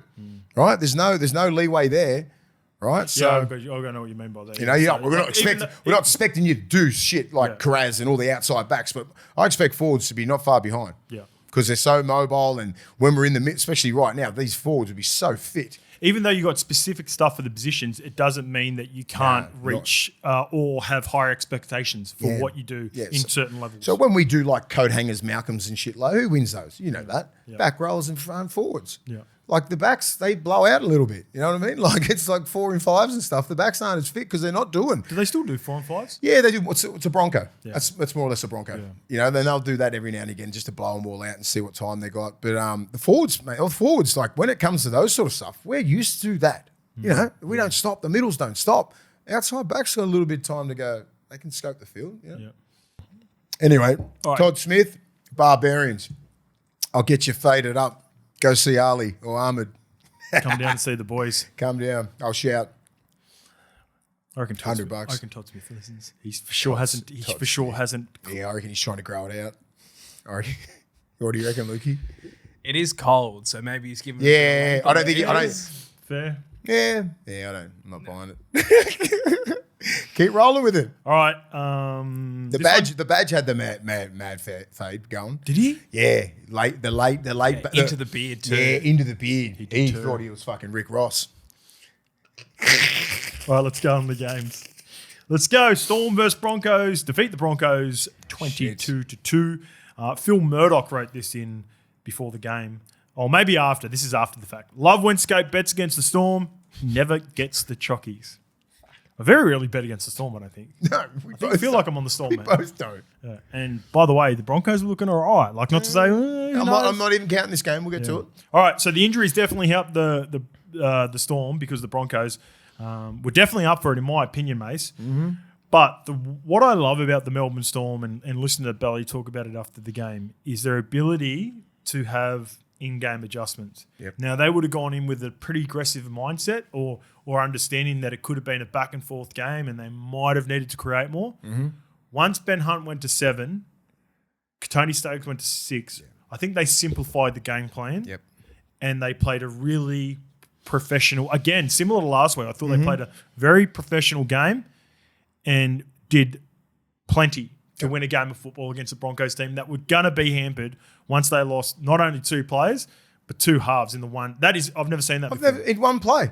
In one play. Like, one of them's, who's his worst? One might be out for the season. I reckon Ren's in big trouble. Big time. Yeah. But that throws the fuck. They're Broncos. They're no chance now. I wouldn't. Fuck no. You got to have Reynolds to win a comp. Ben Oh, Hunt. no, Ben Hunt. Ben Hunt yeah. and Ezra. Benny Hunt can. Ben Hunt, Ezra, Billy Walters at 9, and Pakes or Smoothie off the bench. Yeah. Can that still win a comp? Yeah, they can. Oh, it depends how long Ezra's out for. Ezra could be a 6-weeker. Ezra looked like he was a chance of fighting back on. Okay. So who's to know? Like, I haven't seen any of the updates, and we probably won't know the full extent of it until the end of the week. But I reckon I forgot about Dozer. Ezra was stretching it. He might have even looked like he'd done it in the lunge rather than What's his name? Reynolds was the Cody Nicarima and Herbie Farnworth one. Yeah. It went on him, sniper. So I love the Ren's age. I love the effort when you turn I love Selwyn's effort and I love Ezra's and Benny Hunt, but like Benny Hunt was never catching him. Doesn't matter. I know, that's what I'm saying. I love the effort, but then you got to realise I'm 35. I don't think I can fucking bust out at 100. Well, that's how I felt about Nathan and Brian Todd. I love it, but like you got to go. Okay, I'm chasing. But what they're all Origin players, mate. I know. It's built. You just do it, right? Yeah. But I'm just like, I think you got to have a bit of self-preservation sometimes. Yeah. It's all good talking about it now, but I'm like, I think if I was in that position, if I'm not like 100% going to get him, I'm not even going to be in the shot. He wasn't in. He wouldn't have been in the shot. You know what I mean? I'm like, that's where you go. Okay, I'm 35. I've got some real Ferrari. I've got some Ferraris on the wings here. Yeah. Ezra's a motor. Fucking COWBOYS coming from nowhere. What an effort from someone. You ain't getting him. What an effort from someone. I need you on the field, Reno. You are never going to get him. Yeah. Like, I love your effort. Maybe put like. Oh no, I disagree. Did you say no? I thought Ren was about to tackle him. He might have got the stiff arm, but he was in range. He was right near him. Yeah. But he did it when he just sort of Yeah. I thought maybe I expected it from him. Yeah. I expected that from him, but I'm like, you wouldn't. I don't think you were going to get him. I thought he was close enough, if good enough. He was good. Yeah, I'll give it a good 20. Yeah. I would give it a good 20. Head down. Then look up, and if he ain't there, fuck it. You got to go. I need to play the whole year. Yeah. Who's to know? Like, I know. I feel like it might have been from. Remember when he took that pick and took it to the house against? I reckon it's fatigue from that run still 2 or 3 weeks ago. He just can't be running more than like fucking 40 metres. The little legs that could. The little legs, mate. He's just not built for that. I was listening to Piercy and Toddy on the way in, and they said that Reynolds came out and said last game he ran the most Ks he has all year, and they had a short turnaround. Load him, mate. Yeah, Load man. him. Understand where you are. 35 years, 34. Ren, played a lot of football, man. He's too competitive. He's going to chase that down every time. I know. I'm just like, if you didn't get him right, good effort. No. Here's where you good effort. So people listening to this, I'm not fucking having a crack at him. No. I'm saying for you, you're saying this thing. You would chase in a game too. I'll chase too. You're saying now because you're an outsider, you're in that position. If you're in a game, I know you would chase. That's you got to do it. Yeah. I know you would chase. But I'd put the head down and just sort of arms, just think about Roger Fabry, get real fucking boom, boom, boom, then look up, and if he ain't there, let's get back to the Storm. Get back in the fucking third. Let's get back to the Storm. Tyrone Wishart, 25 years old, 75 games in. Mutual option next year. Jerome Hughes committed. Cam Munster for another 2 years. I'd love to see him get a crack full time in the half somewhere, or at least compete. Yeah. Parramatta Eels outside Mitch Moses. Does he want with Jason Rolls? If he wins a comp this year, I think he goes. Yeah. They want this is unfinished business for Melbourne. They know they've got the team to win. Yeah. There's a window here, and I think he'll stay until that window closes. But they're always in a window, but they're in a proper window right now. Yeah, I agree. And I think if Tyrone Wishart does a job and he's learnt everything from Jerome Hughes, from Munster, from Harry Grant, from Bellamy, and he can take that and go into somewhere else because there's that old, that's that, you leave the Storm, your footy declines a lot, right? Yeah. You're playing in a great system. You're playing in arguably the best system in the history of the game down there. Then you go somewhere else and they expect that from you. Yep. Maybe he sits for another couple of years. So here's the thing. You'd have to be specific of where you went. Yeah. And Jason Rolls' connection would make sense. What position is he? I fucking don't know. I think 6 with Mitch Moses at 7 could work. Yeah. 6, he's a good defender. He's a good runner. He can just, and if he needs a dominant 7. What's his best, and like the boys were going, why doesn't, this because we're calling the game, they're like, why doesn't Tyrone Wishart get more games? I said, this is, and I say this with all due respect. And I say this with all due respect because he went over for the try. And the boys ask questions like fans, and it's like it's not a question to have a crack. It's just they want to know, like, why does he pick people apart? And I said this, and it's not a crack at Wishart, but when you play in a team with Harry Grant, Cam Munster, Ryan Pappenhausen, Xavier Coates on the wing, Ali Katoa is an option.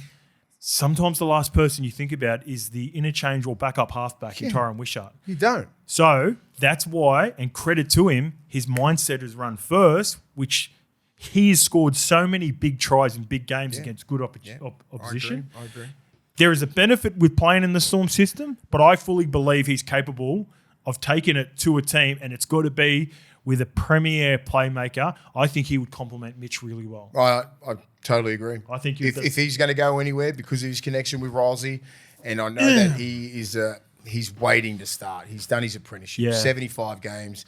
They've tried him at halfback. He's not a halfback, right? He can't organise like a halfback, but a 6 he can because he can run. He's got a great skill set. Defends really good.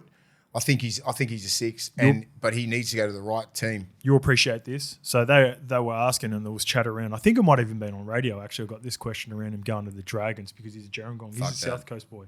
I'm the same as you. No way. His footy go like that, and then everyone will be going, you shouldn't have left Melbourne. Yeah, and again, this isn't a crack at Thano. This isn't a crack at the Dragons. This is just that is not the I think he's a specific player that could really thrive with the right partner, and that partner is not down at the Dragons. They could have I think Daniel Atkins. If I'm Daniel Atkinson, that makes sense. You get an opportunity to go there and be the guy in control. Yep. I don't think Wishart has that. I think he's a complement half. Yeah. So that's the difference. 6. Yep. So with a dominant Mitch Moses. Yes. That's Mitch Moses' team. Yep. That's his team. You just got to fill in, make your tackles, kick good. He's got all the attributes to be a fucking really good player. Yeah. You know, He can play Dylan Brown. And role. even if he doesn't go good there, play him 14. Yeah, if you've got a 6 there, that's absolutely killing it and dominating it. Good shout. Yeah, you play 14. Go for and a bit. go and compete with Joe Ash for the 6, and then whoever doesn't get it plays 14. Yeah. I think he's more polished than Joe Ash, right? I think Joe Ash is a fullback. You know, I said that from the start, and I don't think Joe Ash has. He needs to run. He needs space. Yep. Where Tyron Wishart doesn't. Yep. He's just fucking. He can dummy, good pass, feed the ball, everything like that. Defends really good. Joe Ash ain't a good defender. I just think, I think Wishart. Because he's done fuck all this year, fullback, right? Tyron Wishart, Yeah. and just, I think they'll shake your hand and go, all right, mate, you've done enough. All right. So remember on Thursday, I had my prediction. How many points do I get? Half a point for my prediction, Lukey? Yeah. Yeah. So for those who were unaware, on Thursday, and Lukey, are you going to be able to edit this into the show? Yeah, I've saved it. Saved it into my take. So my take was, and we have the proof of it. I said off the back of the I'll just cut it in. You don't have to explain it. Boom. Okay, sweet. Boom. Here you go. Here was my prediction. All right, so the part that I got wrong, so I got half a point, was I knew there was going to be an overreaction from the no penalty try and high tackle. My prediction was just off because I thought someone was going to get sent to the bin for a high tackle in a scoring play. Now, I did correctly get that it was in a play of scoring the try. Now, we've seen that with the penalty try to Xavier Coates, which I hate. But by the way, we'll get to it a bit. Another thing that I said about Chris Butler, even though I disagreed with the penalty try, the consistency went into the Dragons game where Chris Butler was the video referee. So even though I think he made... To the letter of the law, the decision is correct, but I hate the decision. But Chris Butler made both of them, so therefore we got consistency in both games, didn't we, Mace? Fair enough. Which is something I've been saying now for a while. It just works better, doesn't it? But Chris Butler, tick. It was in a try-scoring position, tick, but it ended up being a penalty try, not there. So half a 10. point. No, half that's enough. Half a point. For the Broncos, I thought, not a bad scoreline considering. 2 points. We sort of talked about, is that them done? So I've got some options for you, and we'll talk these through, and then you can let me know. Do you reckon they look like scoring? No, not really. No. Yeah. 2 points. That's not good. In saying that, it's the Storm, who seem to be locked in. But with your point about the Storm too, and I forgot about this before we move off. I can poke holes in almost every team. I can poke the least amount of holes in the Storm right now. Said at the start of the year, and I just think that they're continuing to prove us right because they're the team to beat. Yep. Because I think they're slowly building momentum and plugging all the holes that were leaking during the year when they had that little bit of a bad run. You get the big Nas back off the bench somewhere. Yeah. That just strengthens up it fucking so much. Tyron Wishart goes back to the bench. You'll get Jerome Hughes back in probably 4 weeks. Seems like a... Bally said he wants to see Hughesy back in the last game before finals. Yeah, and we will. Okay. The Broncos, I'm going to give you some options, and you tell me what you think the best 7 and 6 is for the Broncos moving forward. Is it Ben Hunt at 7 and Katoni Staggs at 6, with Jesse Arthurs and Katapani both returning, who were not selected on the weekend? So Selwyn Cobbo's out, so one of them can go to the wing. One of them goes in the centre's position, probably Dean Mariner, I think, is the better centre. So he can slide back into the centres, and you get Karapani and Arthur's back on the wing. You like that? Yeah. What else have they got? Okay, so then you've got Billy Walters at 6? The other options are Billy Walters to 6, Corey Pakes back into 9, and Tyson Smoothie off the bench. Yeah. I like that. I like that. Or we give the youngster Kobe Black. We have a look at the youngster Kobe Black, who got player of the game in the under-19s game, Queensland. He's got the big raps on Kobe Black in the Broncos juniors. And Jock Madden, he is listed as having he hurt his pec at the start of the year. He's been out for a minute. He's another option. So do you just want to go? Kobe Black, how's he go? We haven't seen much, have we? I've only seen him in the under-19s and in one trial game. He looks okay. He's been playing good. There's huge raps on him. I don't want Staggs at 6. Okay. I need him at the centre. Stay in the centre. Still the best centre. All right. So then Arthurs and Katapani just come back in and replace Cobbo on the wing. One of those guys. One of them. I'll probably go with Jesse Arthurs. Yep. He's safe. I don't think it was weird when he got dropped. I thought he was been one of their best for the last couple of years. Yeah, agreed. Walters has been outstanding off the bench, I think. Yeah, so same. leave him there. I'd start Pakes at 9. I think he's done a job. Yep. And so who's our 6 then? Kobe Black or Jock Madden? Yeah. Do you want to have a look at Kobe Black? I want to have a look at Kobe Black. Okay. If he's future of the club, right? Yeah, fair. Yeah. I'm not sure how long Ezra's out for, but maybe 2 weeks you can just sort of hold the fort. I think best case maybe 2 weeks. Yeah, 2 or 3 weeks. Yeah, I want to look at him. All right. Jock Madden's a 6? No. I think he's a better 7, but he can do a job. Maybe you play Jock Madden at 7. Benny Hunt Kobe started the Black's year a at natural 6. 6? No, I couldn't tell. Doesn't you. matter. Right? Yeah. Like they're Either both or. 7-6. If you're playing with Ben Hunt, he's going to be the dominant ball player. He's anyway. carving up in Q Cup, and he's been knocking on the door, but Ezra's not even going to. Broncos fans, our man JJ is a huge Broncos fan. Please. JJ, let us know in the comments who would you like to see. Any other Broncos fans out there as well? Actually, Daniel Robinson's a huge Broncos fan as well. Boys, let us know. Is Kobe Black? Do you think he's that dude, or do you think he's probably a year away? Let us know. Shout out to Selwyn Cobbo for that chase down. I know they don't get the result from it. Mate, it shows me a heap. It shows me a That's heap the difference in like 10 weeks ago what Cobbo would have done to that. That was outstanding. He could have taken the drop in multiple different Other ways. side. Yeah. He was other side. Yeah. And he So if I ever had my doubts, just say if I'm another franchise and I'm another team, because he's only signed a 1-year deal.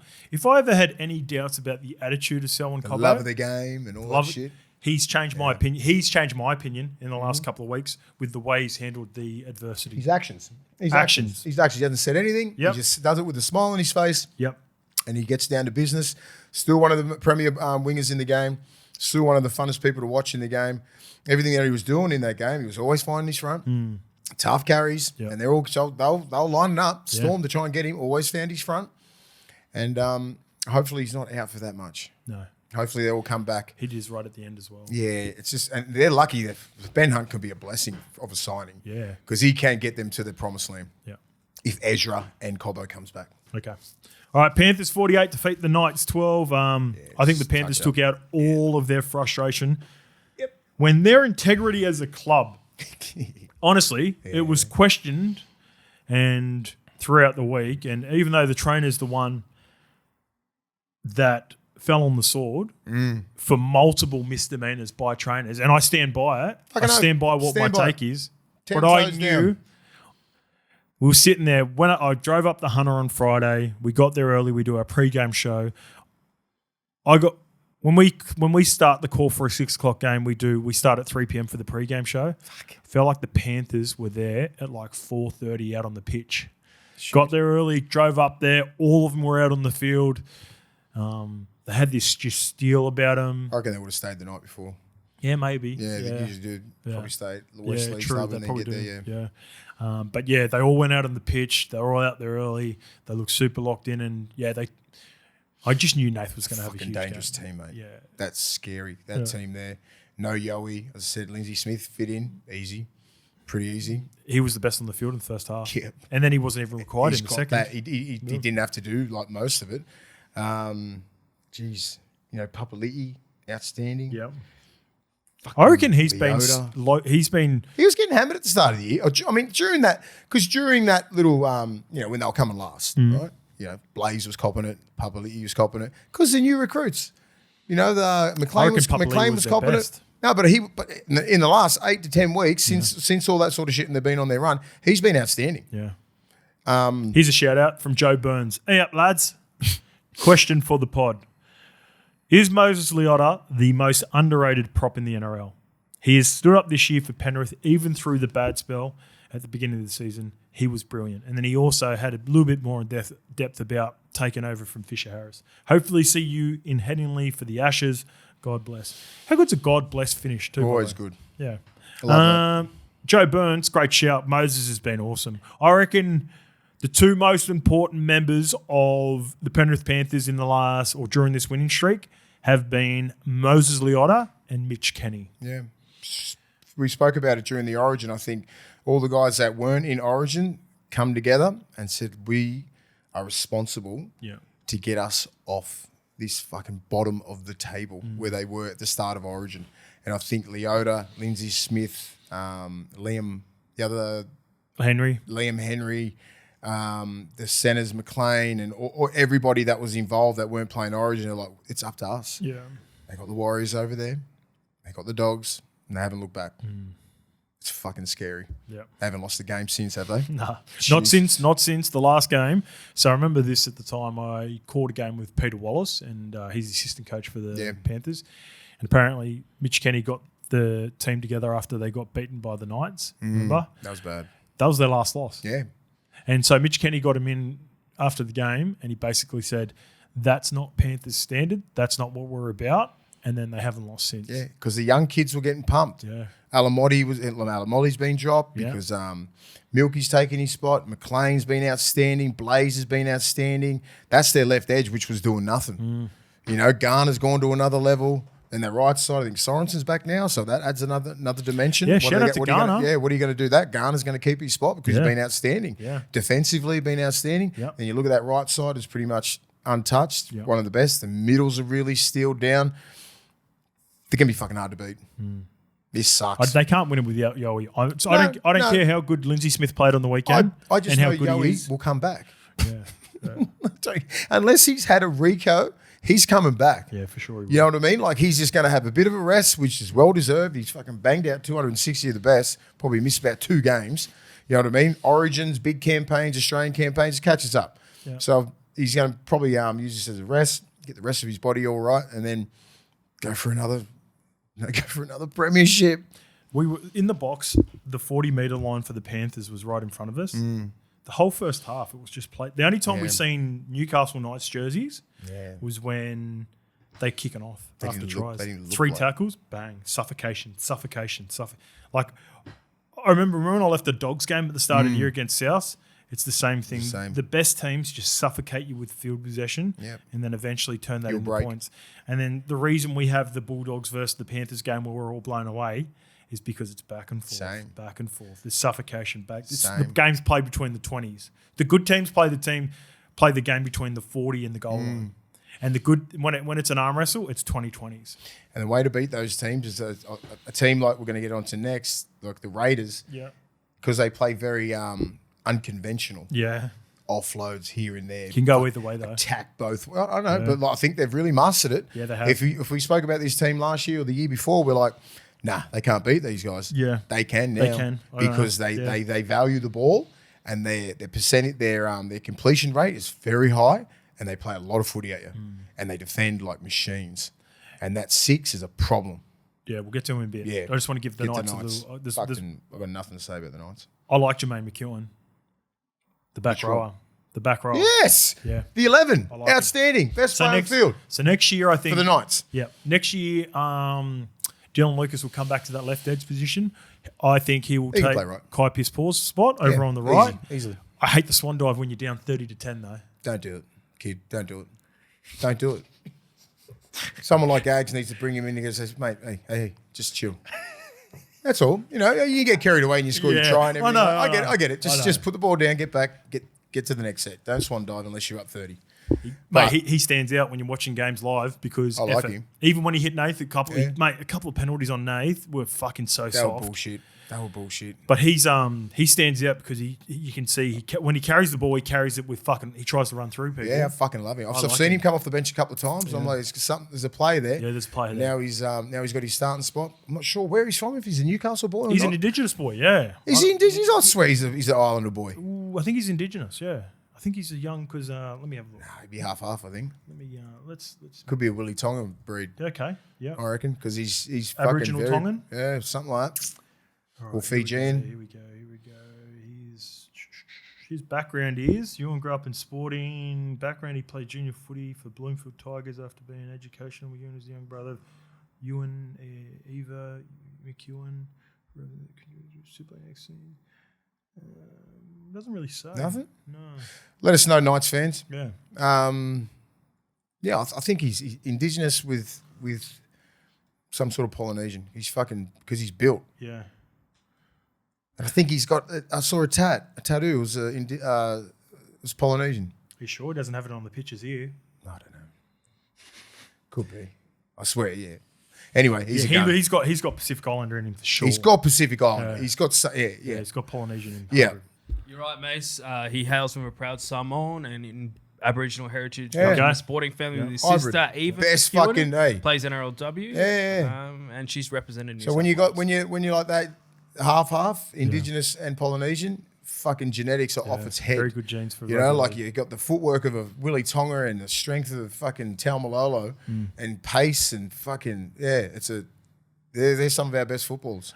And just the last little bit on Gags, he's wholehearted, but this is the difference Get him out between fullback, for fuck's sake. Yeah, because he's a makeshift fullback. Guys like Cleary, premier halves, they pick on you. So this reminded me of this I used to game. bomb Gags back in 2014. He couldn't catch mine. What's he going to do with fucking Clearys?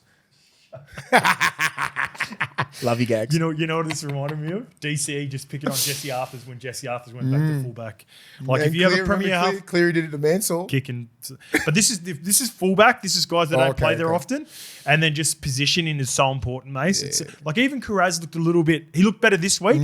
Last week he looked a little bit all over the shop, you know. Yeah. And then it's I reckon it's one of the hardest positions to play now. Fucking easily Defensively. yeah, mate. When you got these kickers, that's what I mean. Like, I love the kick pressure, but you can't put massive kick pressure on because you can't touch them because it'd be a penalty. So they can sit there. Yeah. They can sit there for fucking 5 seconds and put the ball exactly where they want it, and boom. Jermaine McEwen, Good luck. brushed Nath twice and got penalties for it. So like That first one was bullshit. Yeah. Anyway, all right, let's get to Cuddle him and put a pillow underneath him. Raiders 20. I got you. Put it down nicely. Quick one on Penrith. Penrith Storm Thursday night this week. Fuck yeah. Some good football. So we went through a little bit of shit after that's what people know. A little bit of shit after Origin. Everyone's getting settled, trying to get their shit back together. Now, all these games are very meaningful and we've got all the big dogs coming. Love it. Raiders are going to be one of those big dogs too, Yeah. mate. 28 defeating the Seagulls, 12. Sticks come out after the game and said that Ethan Strange will make the Ashes at the end of the year and he's an Origin player. That's what he said. We've said this for 2 years, haven't we? He's a future here's player. Here's my thing with this. Very rarely does Sticky praise a youngster, young player like this. Now, one or two things. I think if you make these comments, he knows that Ethan Strange can handle it, and he fully believes that this is going to be his future. Which, because like I said, whenever we talk or media or whatever podcasts talk about young players, he always tries to pump the brakes. So his opinion of Ethan Strange must be fucking 10 out of 10. 100%. And because you're exactly right. He doesn't give young players massive praise. He's going to be on the Ashes tour and he's an Origin player. I've been saying this for a couple of years, same as you, because it reminds me of a young Munster, right? So money's going to be the six there, but who's his backup? So here's where I think, even though I love Sticky back in his dude, He's going to be an emu. see, I don't think it might even be a hard path unless you you have multiple halves. So here's what Kevy's faced with. If everyone's fit, you've got to pick between So you got Nath. Moses, Cleary, Moses. Munster, and Dearden. Yeah, just put him. I just think you just got to. If he keeps playing like this and he gets to a grand final or something like that, just pick him in squad. So here's a world in which Ethan Strange can be a part of the squad because I've tried to figure it out in my head. He's still like, and this is best case scenario. If they're all fit, Nathan Doesn't tour. I actually don't know if he's going Doesn't to be tour. 7 and 6. I think no matter what, Tommy Dearden's going to be the 14. Yep. And I was speaking to Mitch about this the other day, and without saying what his answer is, I was just like, this is how I think it will work. The flexibility that Munster and Ethan Strange provide is, at a pinch, if you have them both in the squad, they can both play centres, and you could play Munster at fullback. So you don't necessarily have to carry a second fullback, right? No. So if you go with Dylan Edwards or Teddy or whatever you may do, one of the fullbacks who could be covered may miss out because you're trying to fit in all those 4 premier players together. And then also, if you want to blood a youngster and make it an emu like Ethan Strange, It's hard. it's going to be a hard part. Hard because it's only 3 weeks. Yeah. You know, it's different when we were touring. It's like 8 to 10 weeks, and you're playing against France, and you're playing against, you know, some other teams, and you warm up into the Ashes. This ain't no warm up into the Ashes. This is fucking bang, bang, bang home. Who's your 7 and 6 right now? Fuck, Cleary and Munster. That's it. Yeah. Cleary, Munster. I'm not even fucking around with it. Even with as good as Mitchie's played, Yeah.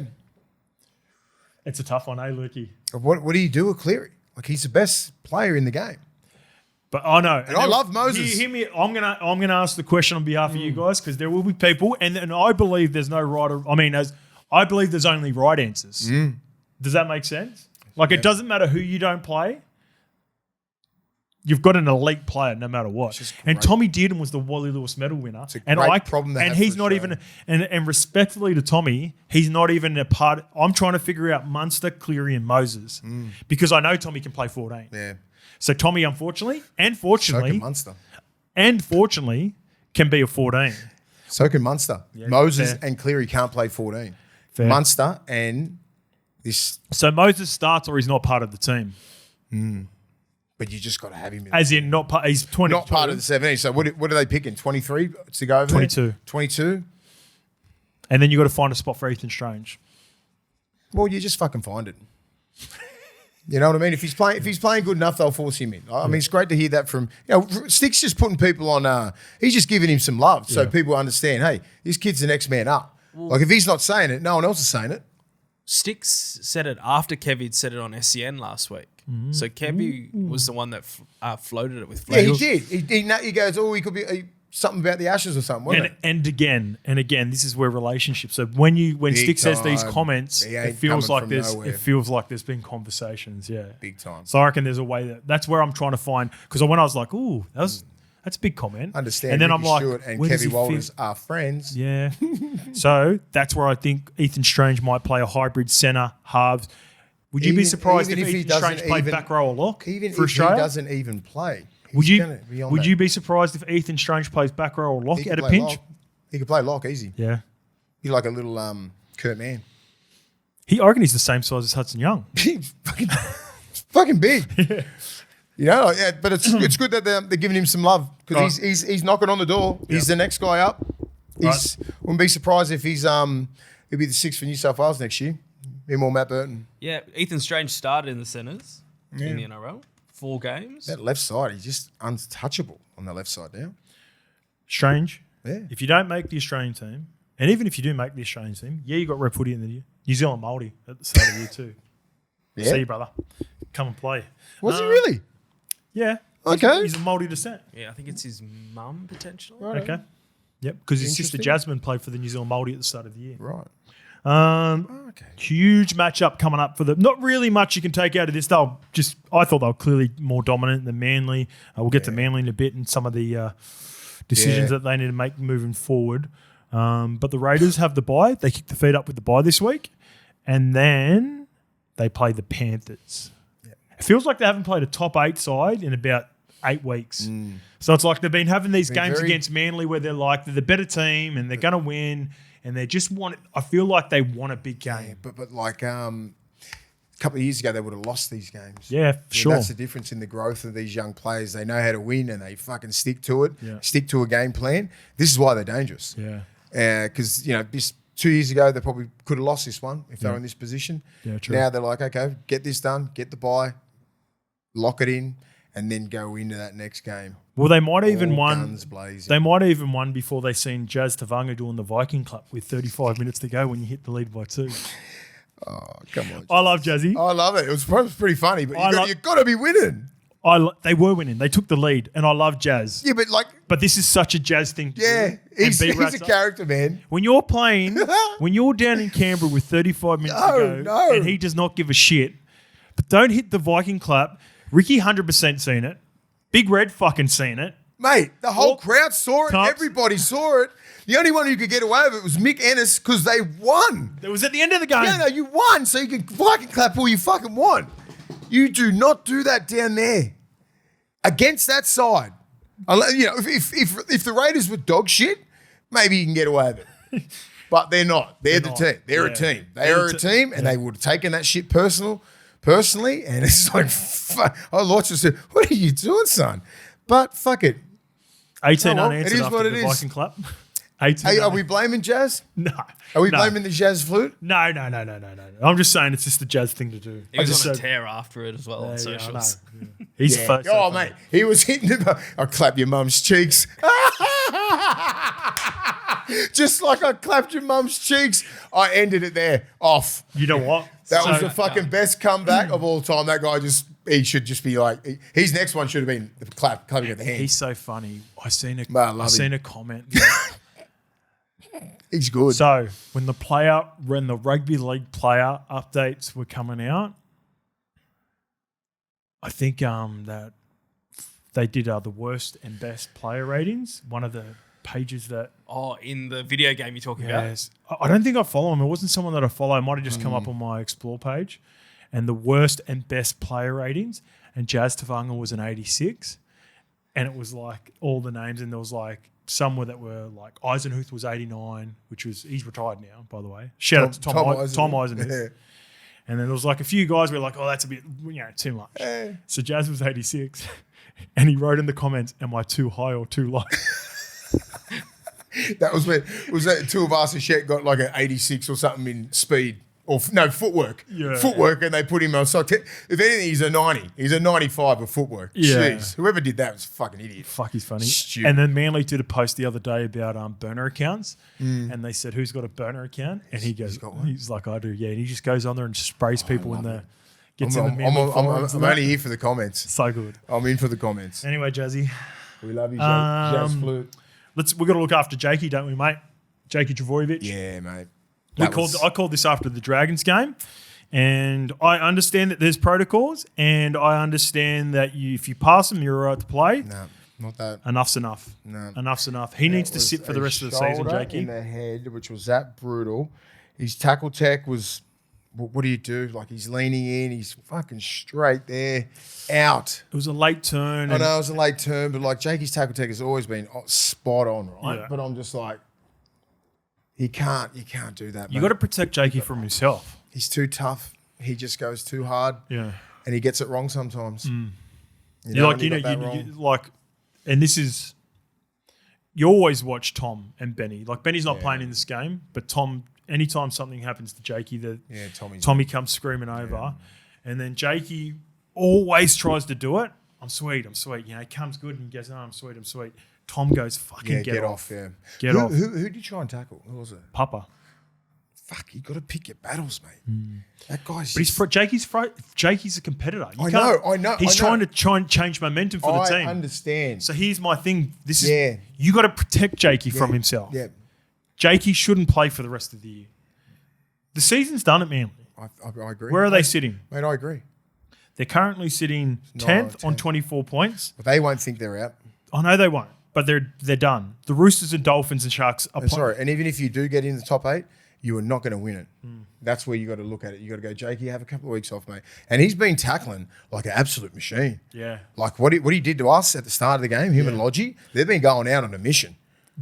the Melbourne game and Bulldogs game, Jakey was taking he was taking names, souls, and Lodgy as well. So I think he's just, I think his confidence levels was fucking up there. Yeah. Big Papa just turned that shoulder. I don't like it. Yeah, and just because I love Jakey, I just need him. You know, if you want to play another 3 years, mate, you got to really take these things serious. And I know, like, he just got it wrong. He dipped a little bit too early. He could have been a ball and all shoulder tackle.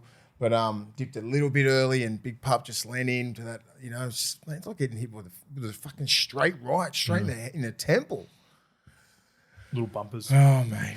All right, the Dragons versus the Sharks, 22-14. I spoke about King Gutho with our Young Buck and Red Bull seg, but he was the best player of the round for me. I thought a couple of efforts that he come up with defensively, the game suited him. Derby, the Dragons get a tough win last week, and he just wanted it more than anyone else out on the field. Now, he had contributors for the Dragons, don't get me wrong, but he was just all actions, and there were a couple of really rough calls in this game against the Dragons, and he got on with his job, and every bad call that went against Gutho, he turned it into a positive by scrambling and coming up with a big play defense. There was one time when they made, I think it was an intercept they made on the left. He's sort of involved in that tackle. Yeah. And then right at the death, he comes all the way across and makes a tackle on the right-hand side. He is just the epitome of, this is exactly why, you know, Flano brings a guy in like Gutho. They've got some young players that they want to develop, and his actions in games and at training and his character is the reason why he's given the captaincy straight away as well. I agree. They look up to him. He's all heart, isn't he? Yeah. He's all heart, and he just rips in as hard as he can. You can see when they score tries, like he's hitting the badge. He does everything because he's just about it, mate. Yeah. He's just a real passionate human. He loves playing for St George. He loves playing for Parramatta. He loves competing, mate. You just can't fault him. You just want to play with him. He's lipping, he's chirping everybody else, and you know, I think last week he was chirping with someone and just like Taps. Yeah, Taps. Just relax a bit. Yeah. He's not going to do anything about it. But I like it. The Sharks, fuck me.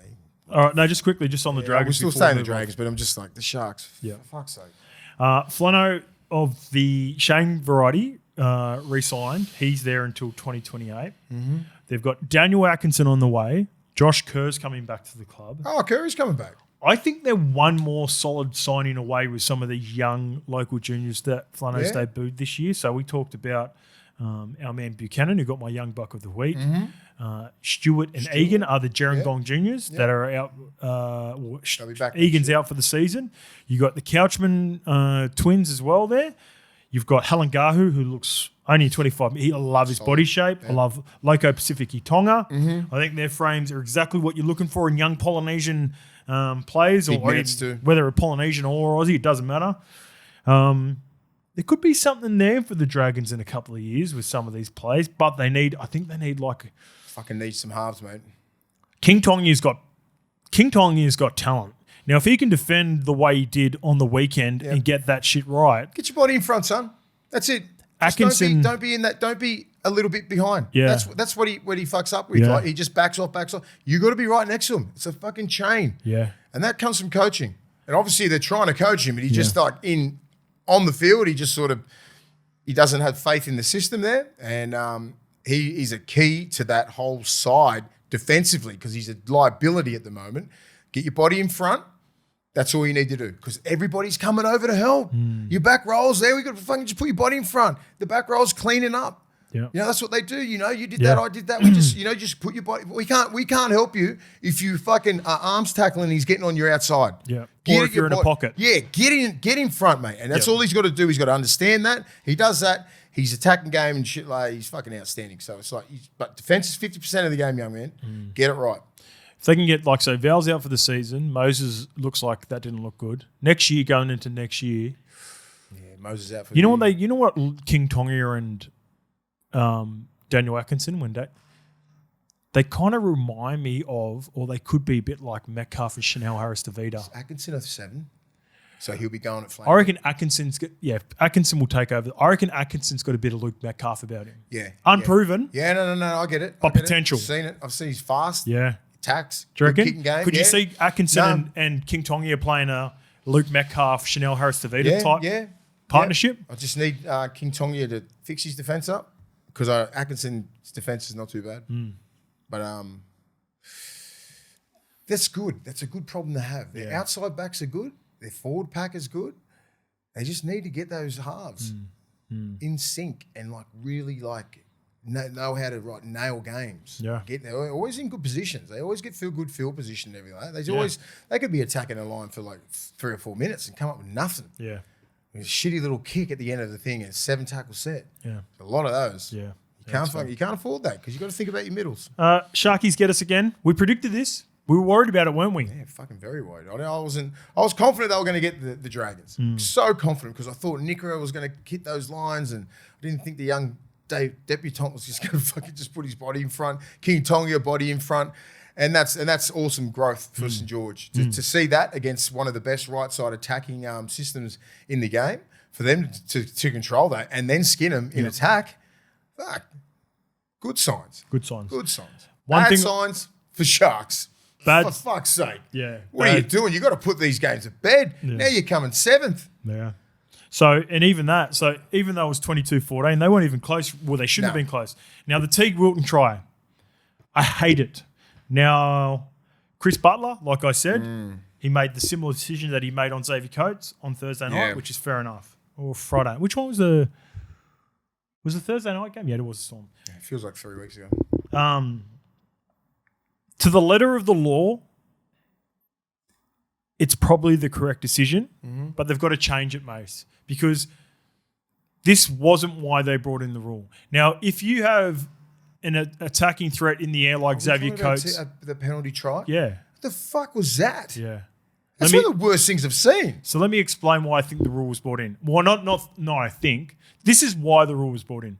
So when you have an attacking threat like Xavier Coates, Daniel Tupou, Sloan, and those blokes. Zach Lomax, what teams started to do about 3 or 4 years ago was rather than compete, just chop the legs out. Then they wouldn't come in with as much. I guess you come in with a little bit more uncertainty because you might end up in a dangerous position. Yeah. When a player like Tyrell Sloan goes up to compete with Teague Wilton, during the contest realises that he's been beaten to the ball and then still finishes with self-preservation and bringing the player down and landing And stole the ball. and holding Teague Wilton up. Yeah. That's not why the That's rule was a brought in. great play. A great rugby league I play. was so stunned when I was watching. I said, how the fuck is that a penalty try? Are you going to award a penalty try in a grand final if it's That'd be- 6-all? that'd If be it's really 6-all disappointing. with 5 minutes to go, this is why a way I think with refs, they always should be thinking about this. The worst case scenario, are you going to award that try 6-all, 3 minutes to go in a grand final? You going to award a penalty try? No, you're fucking not. I think they will right now if that's the You rule. got it. There's a precedent there. They need to look into it. Hope it happens in a grand final. No, I hope they look into it now before a big game like that. Because going into the finals, was you're right, bad. Mace. Remember when it happened to Brian Toto and he got 10 in the bin because it was a no try? And Brian Toto was just trying to survive the contact himself. Yeah. He didn't want Xavier Coates to land on top of him, so he ended up falling with Xavier Coates on top of him and just rolled out. Yeah. So what do you expect? So I'm going up. Let's just say you're Sloan. I'm coming up. Yep. Okay. Competing for the ball. You're both competing. I Yep. catch it. Yep. Your next thing to do is to stop me from putting it down. Yep. What am I supposed? What are you supposed to just? What do they expect you to do? Get out of the whole place so I can just put the ball They down? expect you to just release. So if you And lose I the score. contact up and you just score. That is bullshit. Uncontested. You're supposed to be competing in everything. That's how we get taught. Or let me. I'm just trying to think. Play devil's advocate for the referees. Here's what you're supposed to do, Mace. Go up, compete for the ball. All right. Once you realise that you're not going to win the ball, you are supposed to hit the deck. Once you then land on the ground, Then you can have a crack. That is not going to happen. No. The NRL need to look at the referees need to have a chat about it. Please. And they need to tweak the rule. I don't want Xavier Coates, Zach Lomax, and Daniel Tupou to be legs to be taken out and No. then to end up in a dangerous position. That But if you go up and compete, Dean Mariner and Xavier Coates, Tyrell Sloan, Teague Wilton, and you come down, you've got to be able to at least show some self-preservation. Sloan played it perfectly. He did. He played awesome. He didn't play to the legs. He didn't try and take his legs out. They both competed. He found out it's a great heads up play. to save that try. It's a great rugby league player. It's like, how is this a penalty try? God, this is what pisses you off. 2 years ago, before they sort of brought in the and cracked down on the rule, that would have been a big play. That would have been celebrated. Now it was a penalty try to T. Can't believe it. All right, let's get to the Roosters 64 defeating the Dolphins 12. Fins down. Yeesh. Jared Murphy, L1 from day one, big Fins fan. Can you please do an in-depth review of the refs? Sutton on the Fins versus Roosters game. No, unfortunately, Jared Murphy. But let's just give you an in-depth review of the sin binnings. Yeah. Thoughts on it? Jesus started off good. So what good. a 10 minutes. That was absolutely old school brutal. Like, just say if that was old school, then fucking Spencer would have just been throwing hands. That other... Aublix tough as about him. Philly fucking shell, hey? Wow, I love the start of this game. It was fucking brutal. It was such a fun game. Who's the third? Who's the lock? What's his name? Forget his name. Our man. Junkyard Dog. Yeah, Kurt Donahue. Oh, he went at it. Off the tap after that. It was just beautiful. I just want to review, and this is what I hate. This is what I hate in the game. Can we get to a point, referees, where if someone comes in, if Spencer, and I don't even care if Aublix has said something to him on the way through. Aublix. If Spencer turns around, rips him, and shapes up like he's going to punch on, and then a big melee starts, why do we have to send both players off? Why can't you just spend? That's Spencer's fault.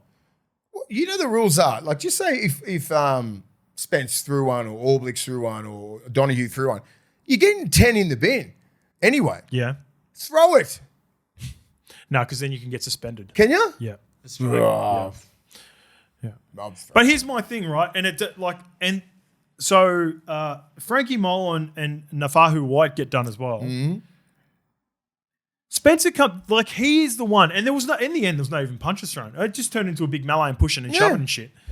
I think there's a couple. Why of can't sliders. refs now just go? All right, identify. Like, what is Aublix Taffa supposed to do? No, nothing. Milo first of come all- in and broke it up. So first of all, he gets yanked by, like, he sort of gets pulled, and then Spencer gives him the spray, and then shapes up to him like it's fucking. We're at Mount Druitt Station, and we're about to let's go, lad. Like, it's on.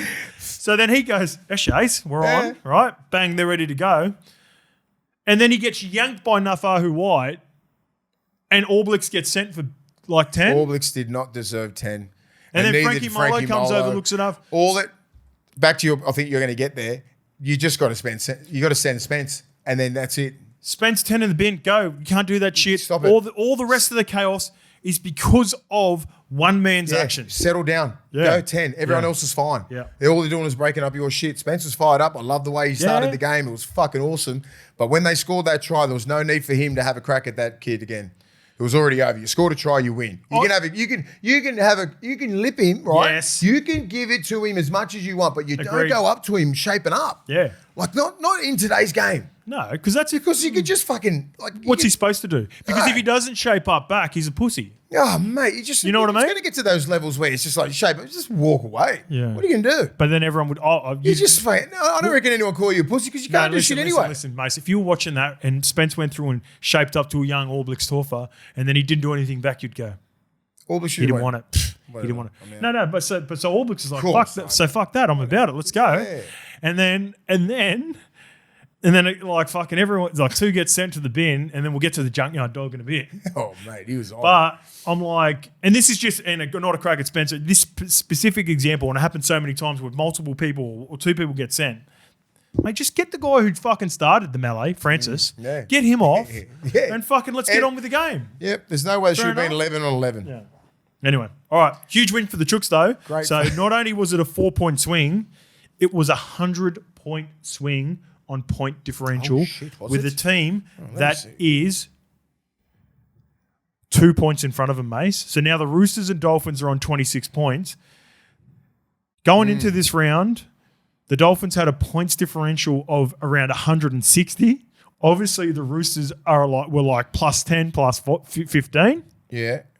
Now they're on the same points and they're still 40 points. There's a 40 point, but it's a huge swing. It was a huge win. And it was a huge win for, in my opinion, Teddy versus Isaiah Katoa for the Dally M medal winner at the end of the year. Teddy got I it. thought Teddy was favourite.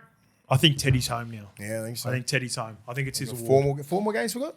4 more games. Yeah. Yeah. Oh, Roosters going to be making a run. Yep. And I think they only get to the top 8 if Teddy is a top 3 player on the field. Sam Walker was outstanding as well. His little kicks, man. Fuck, man. Jeez, I would love to see him in the Origin arena. Yeah. Because, like, when you're a structured player, it's probably what, like, Nathan Cleary has probably, like, struggled with a bit. Like, some games where he's so used to structure that he can't really play out of structure. Where a kid like Sam Walker, He doesn't know how to play structure. No, he don't know what structure is. Yeah. Like, he can go down short sides and kick and this and that, little short kicks, dummy go, fucking crossfield kicks. Just play footy like an Alfie Langer did and a JT and a Joey. You know, where guys, the knock on Cleary is because he's in the best structure in the world at Penrith. Origin is the only game that's not structured. Even Test football is not structured. Yeah. You know, I mean, Test football is a little bit structured. Yeah, I know what right? you mean But by that. Origin is just like, it's fucking eyes up. Battle of wills. You just back fucking, and forth. Yeah, back and forth. Come up with a big moment. Yeah, just big moments. And like, I think the best career moment he's had is that grand final where he just played off the top of his head. Yeah. And that's where like a lot of people want to see him play in an Origin game like that, and he just fucking takes the reins and just plays whatever's in front of him. Back to Sam Walker. I reckon that's why he struggled with Kiri for a couple of Yeah, years. because Kiri's so structured. Yep. Now it's his team, and like they're starting to score a lot of points. Yeah. A lot of points because this guy, this little kid creates it all. He creates so much where Kiri's obviously a gun, right? I loved him. Yeah. But where Sam Walker's that new breed of like halfback who's sort of probably molded his game off an Alfie Langer, a JT, a Joey, and going, okay, what can I be, you know, and how can I put that in today's game? Yeah. You know, you can't be too off the cuff and just go fucking wild. Did you see his? He was talking to Piercy and Toddy about it, and he said when he grew up, his dad's coached him, and all they did was play touch, touch footy. And then he reckons that like players, they lost players from who just left because their parents were they're not learning anything. They're just playing touch footy every training session. You can't get touched, you're not getting tackled. It's not about. Hey? It's not about. If you don't get touched, you don't get tackled. That's fair. You know what I mean? Like that's why, like guys like Benji and that when they hit the scene and Scotty Prince, mate, if you can't get touched, I ain't tackling you. Yeah. And then if you add a few little layers into the game of rugby league and you know, obviously defence and everything like that and ball skills and he's got everything. So they're just kicking down the front door. The style of footy that if they go through the front door, Connor Watson, Teddy, and Sam Walker's best work is just play what they say. Yeah. And then you got Nafahu White, then you got Spence, then you got Lindsay, then you got your tough guys like Vic Radley, fucking Crichton, Siwa Wong unfortunately got knocked out. That was a bad hit. Nwanga Nitawasi, big boy, creating a lot of shit out there. Tupou, Teddy. It's a fucking side that can be scary. Yeah. It's a scary side. Out of the Sharks, Dolphins, 5, 6, 7, 8, Roosters, they're the best team. Even now, you're right, mate. Even the Warriors and Broncos, depending on the injuries, the Broncos are super dangerous. Yep. But I think I'd prefer to see the Roosters over the Warriors because of the injuries. Whoever's coming fifth is going to be shitting themselves if the Roosters get to 8th because I reckon they're going to get dusted. And it's probably going to be the Warriors. Yeah, we'll see. And that's going to be... You know what? I can't get a read on the top 8 because I've been doing I did the predictor last week, and then once one result hits, it completely fucking throws everything out. Yep. Anyway. It's so good. Let's get to the Dolphins. Anything else I had in there? Teddy Katoa? No, Finn's down for the season. Down. But it's down. They're great effort, guys. But like you just run out of troops. It just fucking it's disappointing, but it is what it is. You know, next year I'd love to see a full deck of cards for those guys in the Warriors and South. It's going to be a whole different year. They're my favourite team of 2025. And you know they're not going to concede on the year, right? They're going to keep playing hard. They're going to go through. This is their first blowout in pretty much all year, but they've just too much. What about the junkyard dog off the kickoff? We talked about it a little bit. Fuck, that was a throwback hit.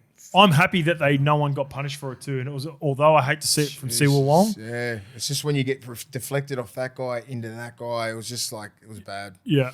Fucking, he didn't even get rattled at all. Got up, started he's a pushing. fucking animal, mate. Got up and just grabbed someone by the throat. Next year, because people... He got up and grabbed someone by the throat because he thought it was coming at him. I was like, he's about it. I love him. He's about it. He's going to turn into, I can see it already, just because the Dolphins aren't a proper threat this year because they're a year away. Next year, he's going to hit everyone's radar properly. Only if you're a proper footy nut you've been watching Coach Donahue. Victor Radley. Rad's wanted him bad. Yeah, he's a fucking mini Radley. He's a mini Rads. He's a mini Rads who's like, Like And- not in the side that Rad's come through, where Yeah. Rad's can just unleash on everything because he had Hargraves and everything. This guy's up there just going fucking crazy. I was thinking the same thing. Were you thinking the watching same game, thing? yeah. Because you Nice. know why? Rad's out of everyone's. I reckon he's seen a younger version. Yeah, of he's himself trying to kill going, him. And this cunt thinks he's the fucking moon, bashing on. Bradley. I want to fucking get this Yeah, cunt. he's trying. He's trying. He's trying. And there was a couple of times where he was pushing Donahue people. Yeah. could play. He's the sort of bloke that you would put in Origin. You know what I mean? Like, do you know how Queenslanders pick fucking guys out of blue and, Billy and goes, okay, I don't care how many games you've played. You don't have to, there's no pecking order. If you're playing that good a footy and you put him in that Origin arena, I don't think he... I think he's a Newcastle boy, mate. He's a Newy boy, yeah. I don't think he's so New then South he'd be Wales. New South Wales. Yeah, I'm just saying. But you're saying Billy would pick him. Billy would but pick him. New South Wales we might probably not. have to wait another 2 years. Yeah, where gotcha. I'm just like, Yeah. if he's ready and if he's doing that and if he's hitting and he's ball playing like that, he's He's fucking- silky. He's an next man up. Yeah. What happens when fucking Yoey's done in about a year or two? Yoey can't be locked forever. Cam Murray. Cam Murray because he's played back row or so, true. like and this kid could play 14. Not saying he's going to go rolling into the starting side, Yep. but he has to be on the radar for New South Wales selectors to go, okay, well he's an Origin player. I think he's an Origin player. Yeah, already. I've been frothing on him all year. Yeah. After you come off with that broken nose, I'm like, fuck yeah. Yeah. All right, this one's from Floozer, and I love it. All right, here we go. This one's from Floozer, and I love this, and I kept it in there. What's goody, boys? L1 from day one. I just want to bring in some energy. I know there's Wars fans out there who come out at Uncle Widdamoo after the fact when the Warriors win. But there's Always when they win. But there's no munner in that. There's no pride. I'm calling it now. Warriors to beat the Dogs and demigod Dimitri Vaimawanga to cause havoc through the small Dogs pack. I'll gladly wear egg on my face if they lose, but that's not going to be the case. Best podcast in the world, lads. Floozer. Hey, Floozer, get that egg out, son. And I love that energy from him because I hate that, mate. I hate love people it, yeah. come in and try to tell us whether it's you, whether it's Yeah. me, and they go, "Oh, you fucking didn't pick." Yeah. He put his team on the line. Unfortunately, they didn't get the result. Love it. But I love the NO. Yeah. I love the NO. So do I. So shout out Floozer, big fan. All right, Bulldogs though, they got the job done on your Wars, 32-14. Another spine switch from Ciro in this game, What which do you I think? I think it proved to be effective. And the reason I thought it was effective was because of all the concerns I had last weekend, and other people have been talking about it in the wet weather. I think Bailey Hayward played the second phase better than what Reedy normally does when he plays in there. Is that a look towards the finals? Was it just the rest week for Reedy potentially? Or Is it a look for next year? was it conditions? Was it a look for next year? What do you think, mate? Would you think we're going to see Bailey Hayward starting next week? I know Bailey Hayward is the 9-4 next year. Yep. We're not going to be out shopping for anyone. Nah, I think that's his best position. That's his best position, and I think just a different look. Yeah. What he's going for, right? We've been beaten 4 times out of 5 in the rain. So obviously wants a different look. How he gets out from dummy half, maybe the service from dummy half. They're quite similar. Like in wet weather, you just got to get your big boys to go forward, and Sam Hughes did that outstandingly, and so did Max King. So shout out to those guys. So it was just getting it off the ground to those guys. Getting clear ball to Sexton. I mean, not Sexton, to Galvin and Birdo. Pretty simple game plan. Like if the markers are down, run. Yep.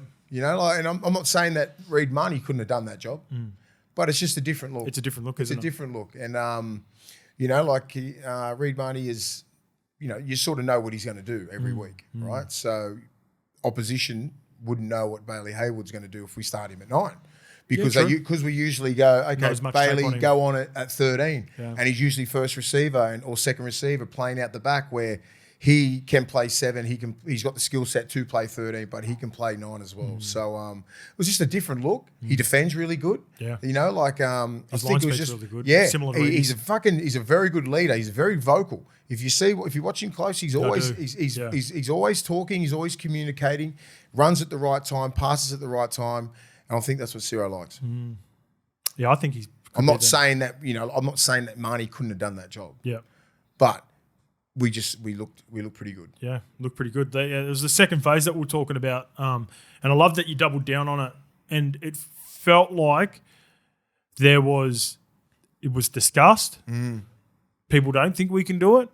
Not only are we going to continue to do it, but fucking lock in and get the job done. And in the conditions, it was a big tick. And I think because against a really good Warriors team that was up for it. We spoke about this on and off camera. We're like, what happens is when we do, when the weather's like this, you just go one out. Yeah. One out. We don't have the size to go one out against Melbourne or Penrith. Raiders. Yeah, because they're big boys. And one out against, if you want to go one out against us, it's a stupid move. Yeah. We're just going to pile in numbers and just like fucking get in you, and you're going to be put on your back. You're going to get great. You're going to get dragged back, underhooks, everything like that. Where you can still back yourself. You're an NRL player. Boom, quick hands, boom, boom, out the back. Have a shot at him.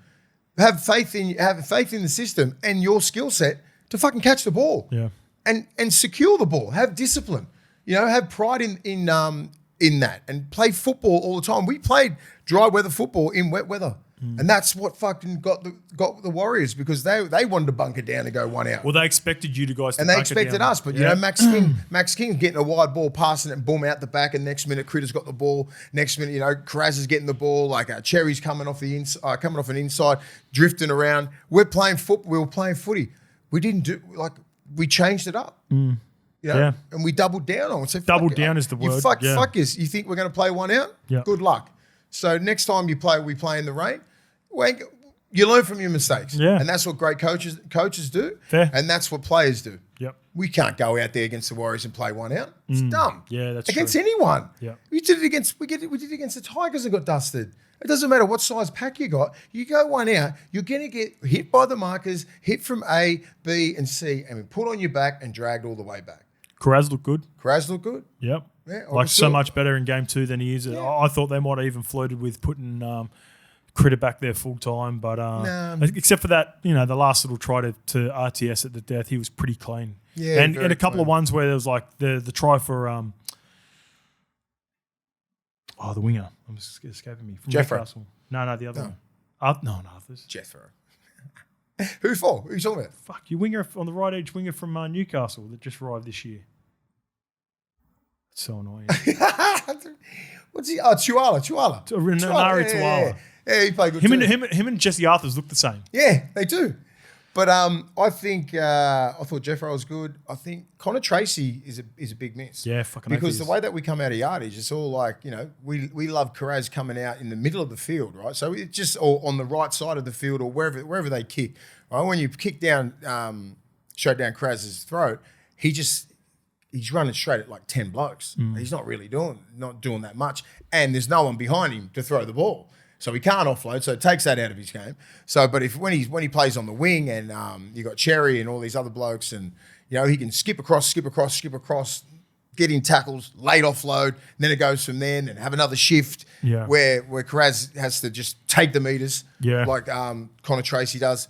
If he does get an offload, it'd be pushed. So you don't really want that.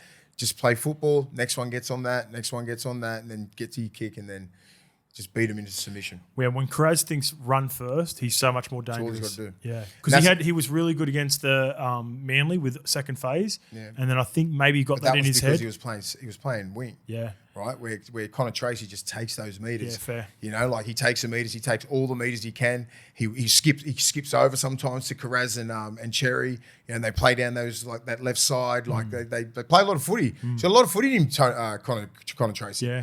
Beautiful passing game. He's very underrated. He does a nice tip on and then push it. For the Wires, facing an uphill battle now. So Tomato Martin left this game. He's Cap 1 as well. They dropped a ton of Boyd to New South Wales Cup. Interesting to see who they go with next week.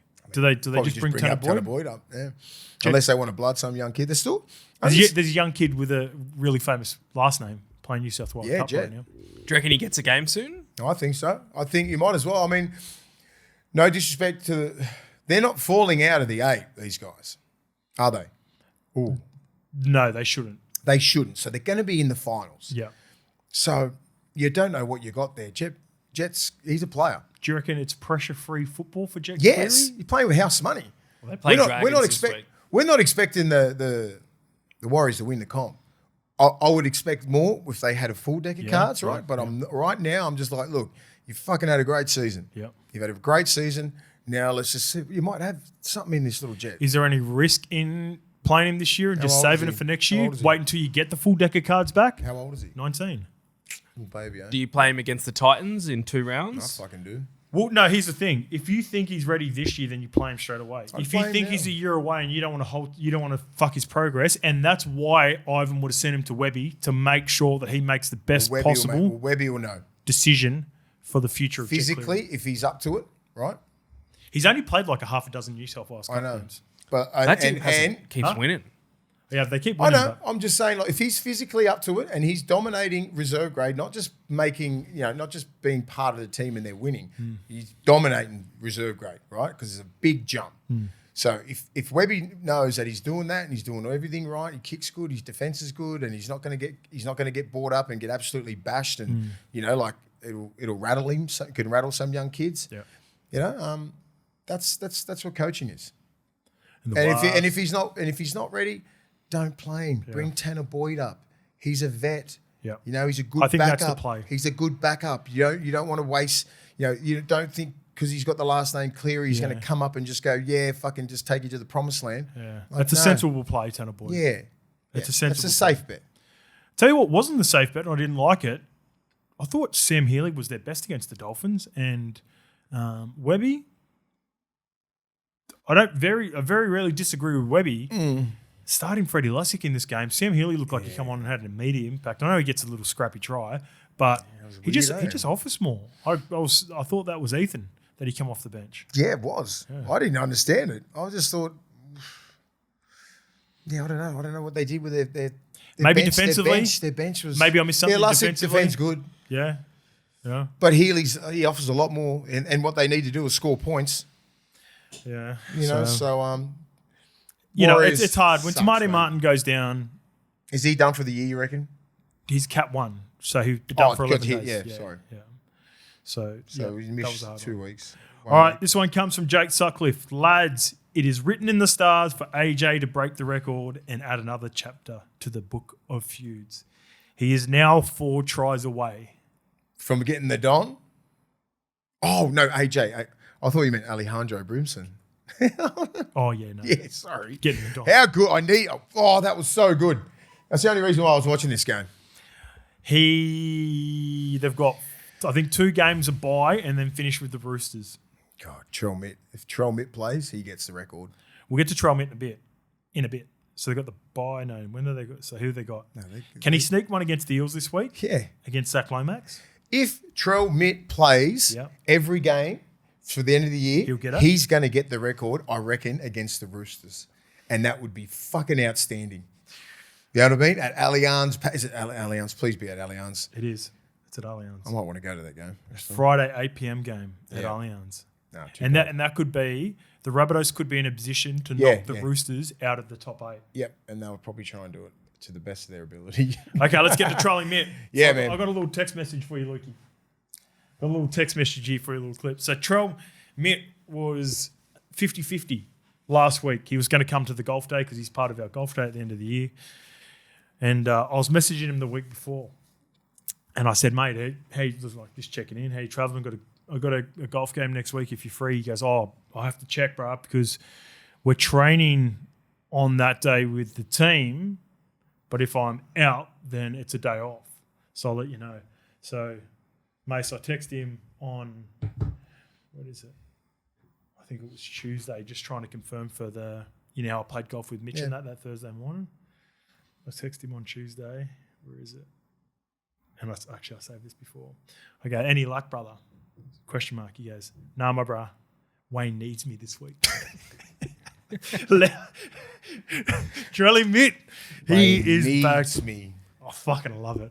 He's so good, that guy. He's like, and the reason he probably says that too, these are the ones, and we've had them before, soft tissue injuries are hard, right? Because it's a feeling. You don't know. And you could see he was still a little bit ginger in the game. He ain't peeling off at 100. See, it's like you might be ticking all the boxes, Lukey, but you still have that with soft tissue injury. You can feel a million. You don't. And then do it, and then you can feel awful, and then you're required to play Or you- like he did, and you get through it. It's weird. All your test is like a square drill. Yeah. Boom, boom, up, back, little drill, then get through your ball work, which you can get through at like 80%. And then you get to the field, it's 100. Yeah. That's why most players, you want to play because Trail Mitt knows, like, if you can get through training, and we all know that, like, you can just go, okay, I'm ready to play.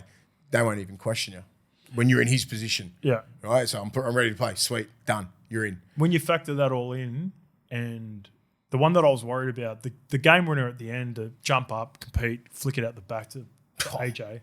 He's a freak. But the one I was worried about when watching it back was when he made the break in the first half, and he was sort of just running and just labouring at 70. And when I'm like, because I've texted him and I've sort of got a feel for like how he's feeling, I was like, ooh, that He'd be looks- at 80%, man. He'd be at 80. He's at 80. Like, he was not going to open up. If he's in a break, he'd be looking for AJ. He'd be looking for someone else coming up through the middle. He ain't going to do that. He's smart. Johnny. But his presence out there is outstanding. And the last pass that he does, like, is no one can do it like him. Yeah. No one. Like, I mean, if they had, like, no disrespect to that little grey kid, if he was out the back and he was, and AJ was there, AJ's getting pumped into the fucking grandstand because he can't get two people to come in on him and hold it up. Oh, yeah, gotcha. Perfect thing. While this guy, because he's looking at cues, him turning his shoulders in a little bit, AJ bang straight there.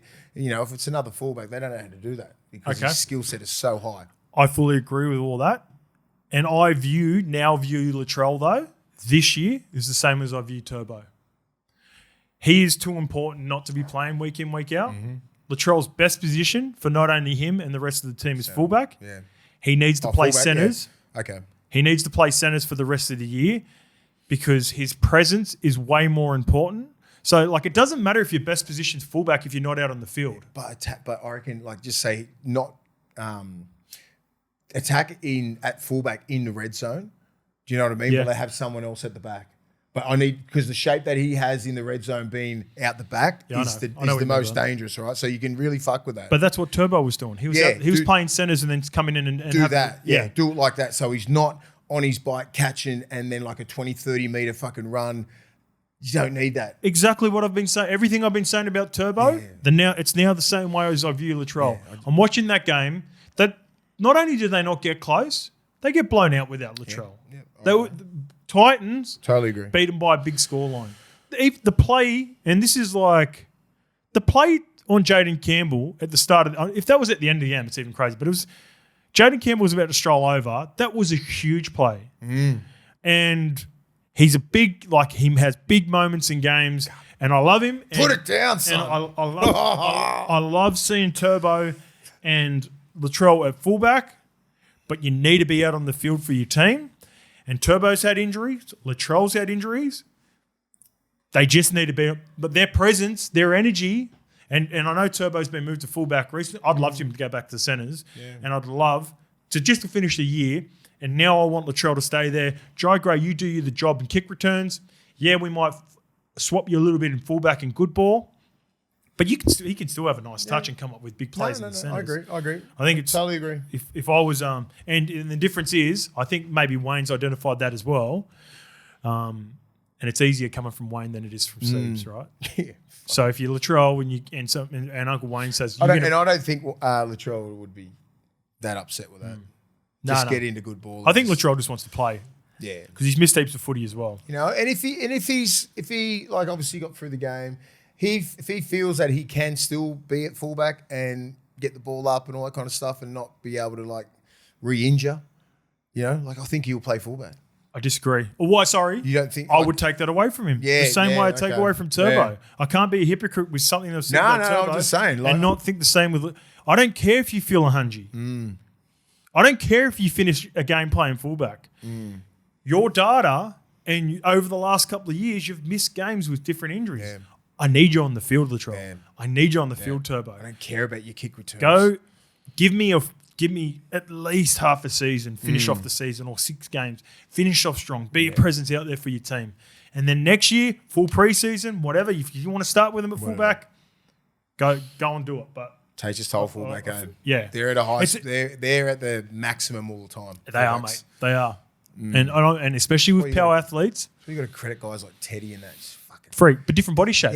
Yeah, I know. but like just fucking don't stop. Yeah. Doesn't stop. Yeah. Does Trell tour with Australia? I don't know. Yeah, if he's fit. If he, Yeah. if he's fit. Yeah. You can't not have him in the team. Yeah. He's 100% a lock. Just if he's- depends it just depends if his body's right. You know, like you don't want to be over there for 3 weeks, get back in December, and you've fucking got a grade 2, 3, or you know, and put your whole season pre-season. You won't be able to train till like February. Fucking game. She's on in February. The game's on. So this will be a conversation he'll have with Wayne. You know, like it's not like he's ever gonna. He's not. He gives his spot up. He's not gonna not get it back. Yeah. And he's done a couple of times where he pulled out a representative I don't Origin, think- remember? Yeah, I don't think he'd be looking at that going, fuck, I want to go tour. Because he's family man and he's a country boy.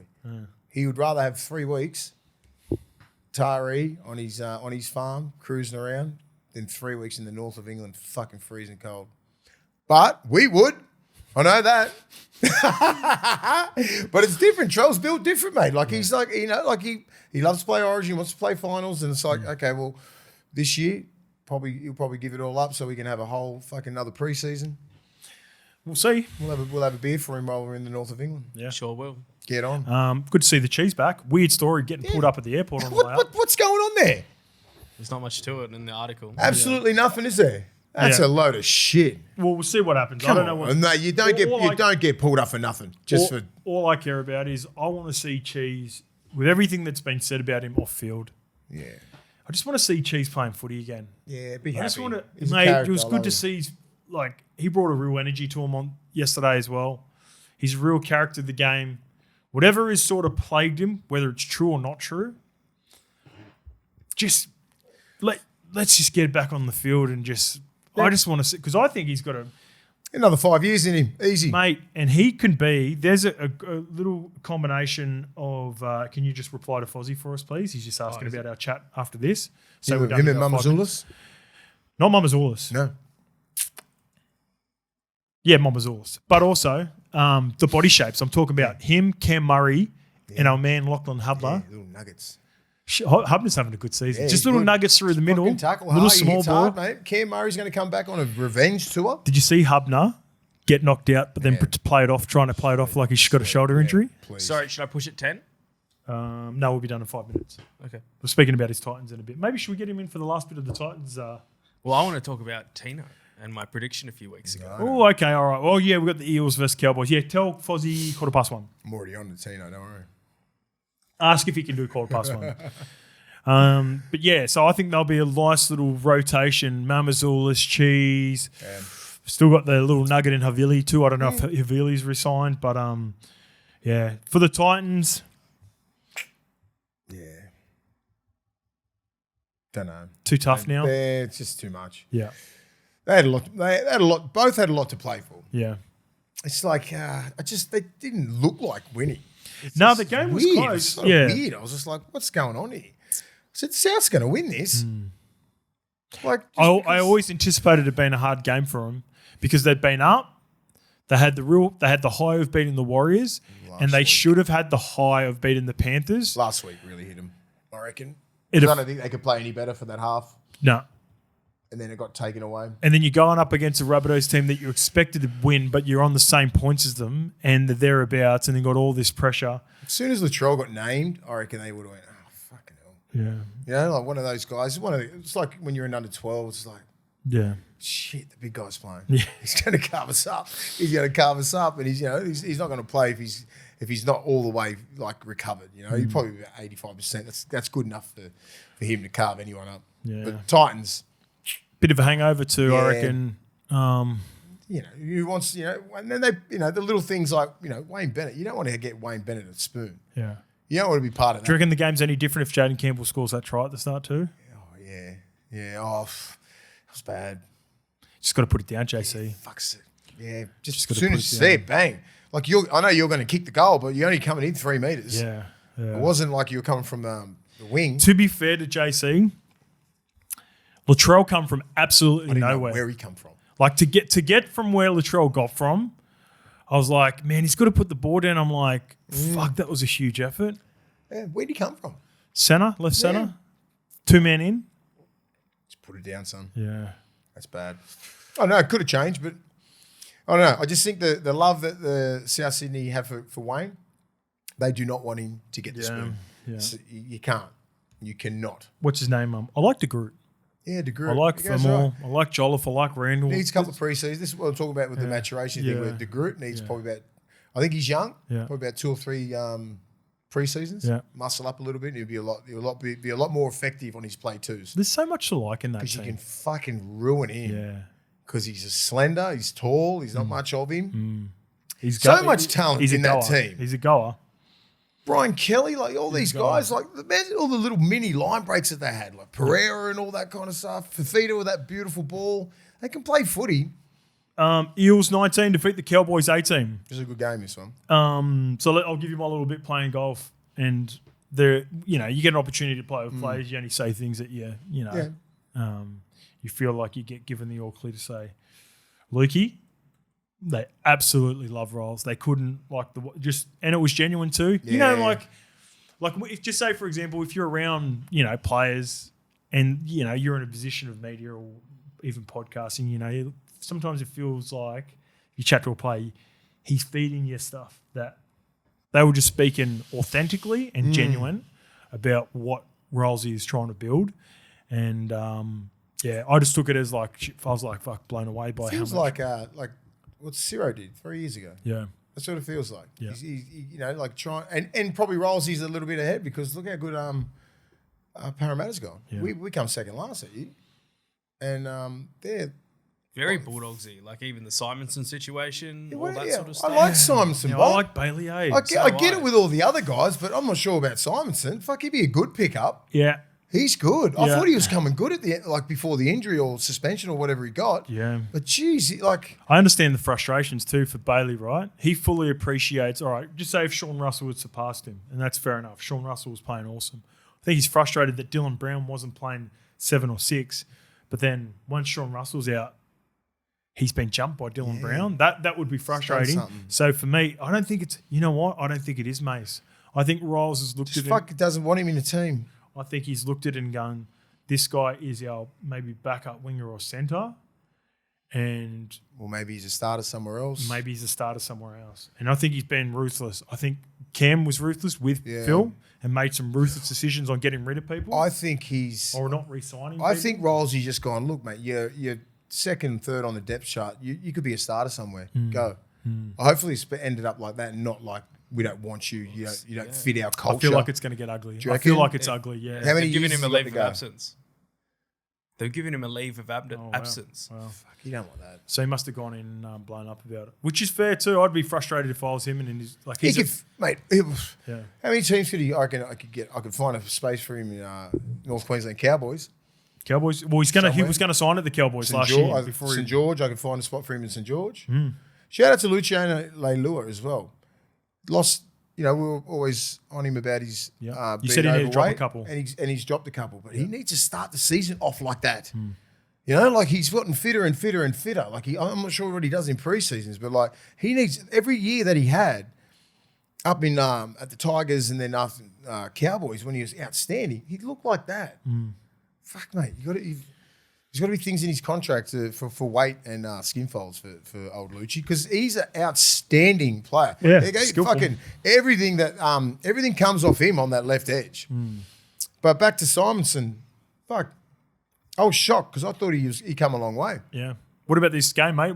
Anything to really stand out in the game for you? It was tough, man. It was a hard game. Yeah. Like, it was hard. Mitch Moses outstanding as well. What about I've seen a little bits of the blow-ups with Talon De Silva. What was Talon De Silva doing wrong? Talon Silva was fucking around at 9. Yeah. Right? Was he getting out and just trying to just engage pass the markers? fucking ball. Yeah. Like when you're Moses and he took it one time when it should have went to Moses on the 5th. Yeah.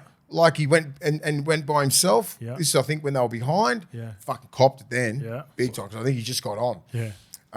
So he just, because it was straight on to Moses. Fucking. And All I've seen you don't is have the to be a still lip reader. Yeah.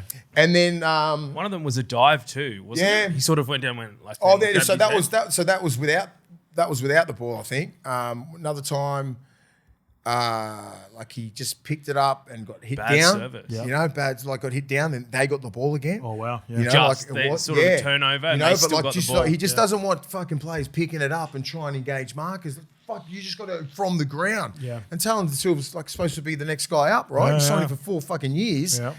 And just little fundamentals like that where Mitch Moses is your guy. Do not fuck around. I've played with some sevens and a 9 who's like, I've seen this play out before. Yeah. They get roasted, mate. Yeah. If you don't give the ball exactly out there in front on the ground, off the ground, Which is fair. lasers, fair enough, mate. Yeah. Because you're not that guy, mate. You just got to this club. Yeah, fair. It's Moses' fucking joint. He's got Another good one- service too, normally. Mate, he does. Yeah. But you don't pick the ball up, mate. Yeah. The fucking markers are too smart now. Yeah. Pick the ball up, bang, hit your hand, knock on.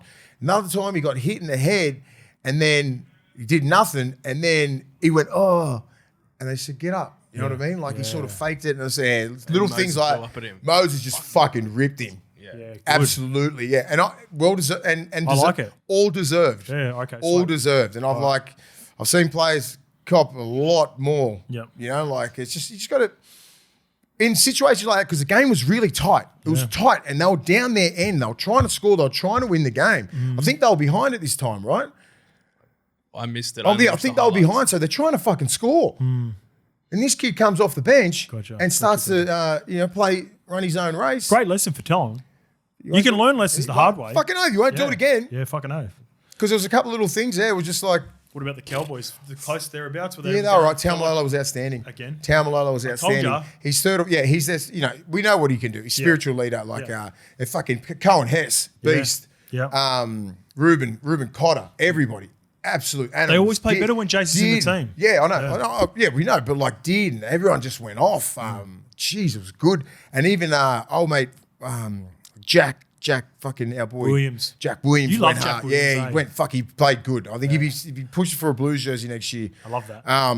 Junior Paulo, outstanding.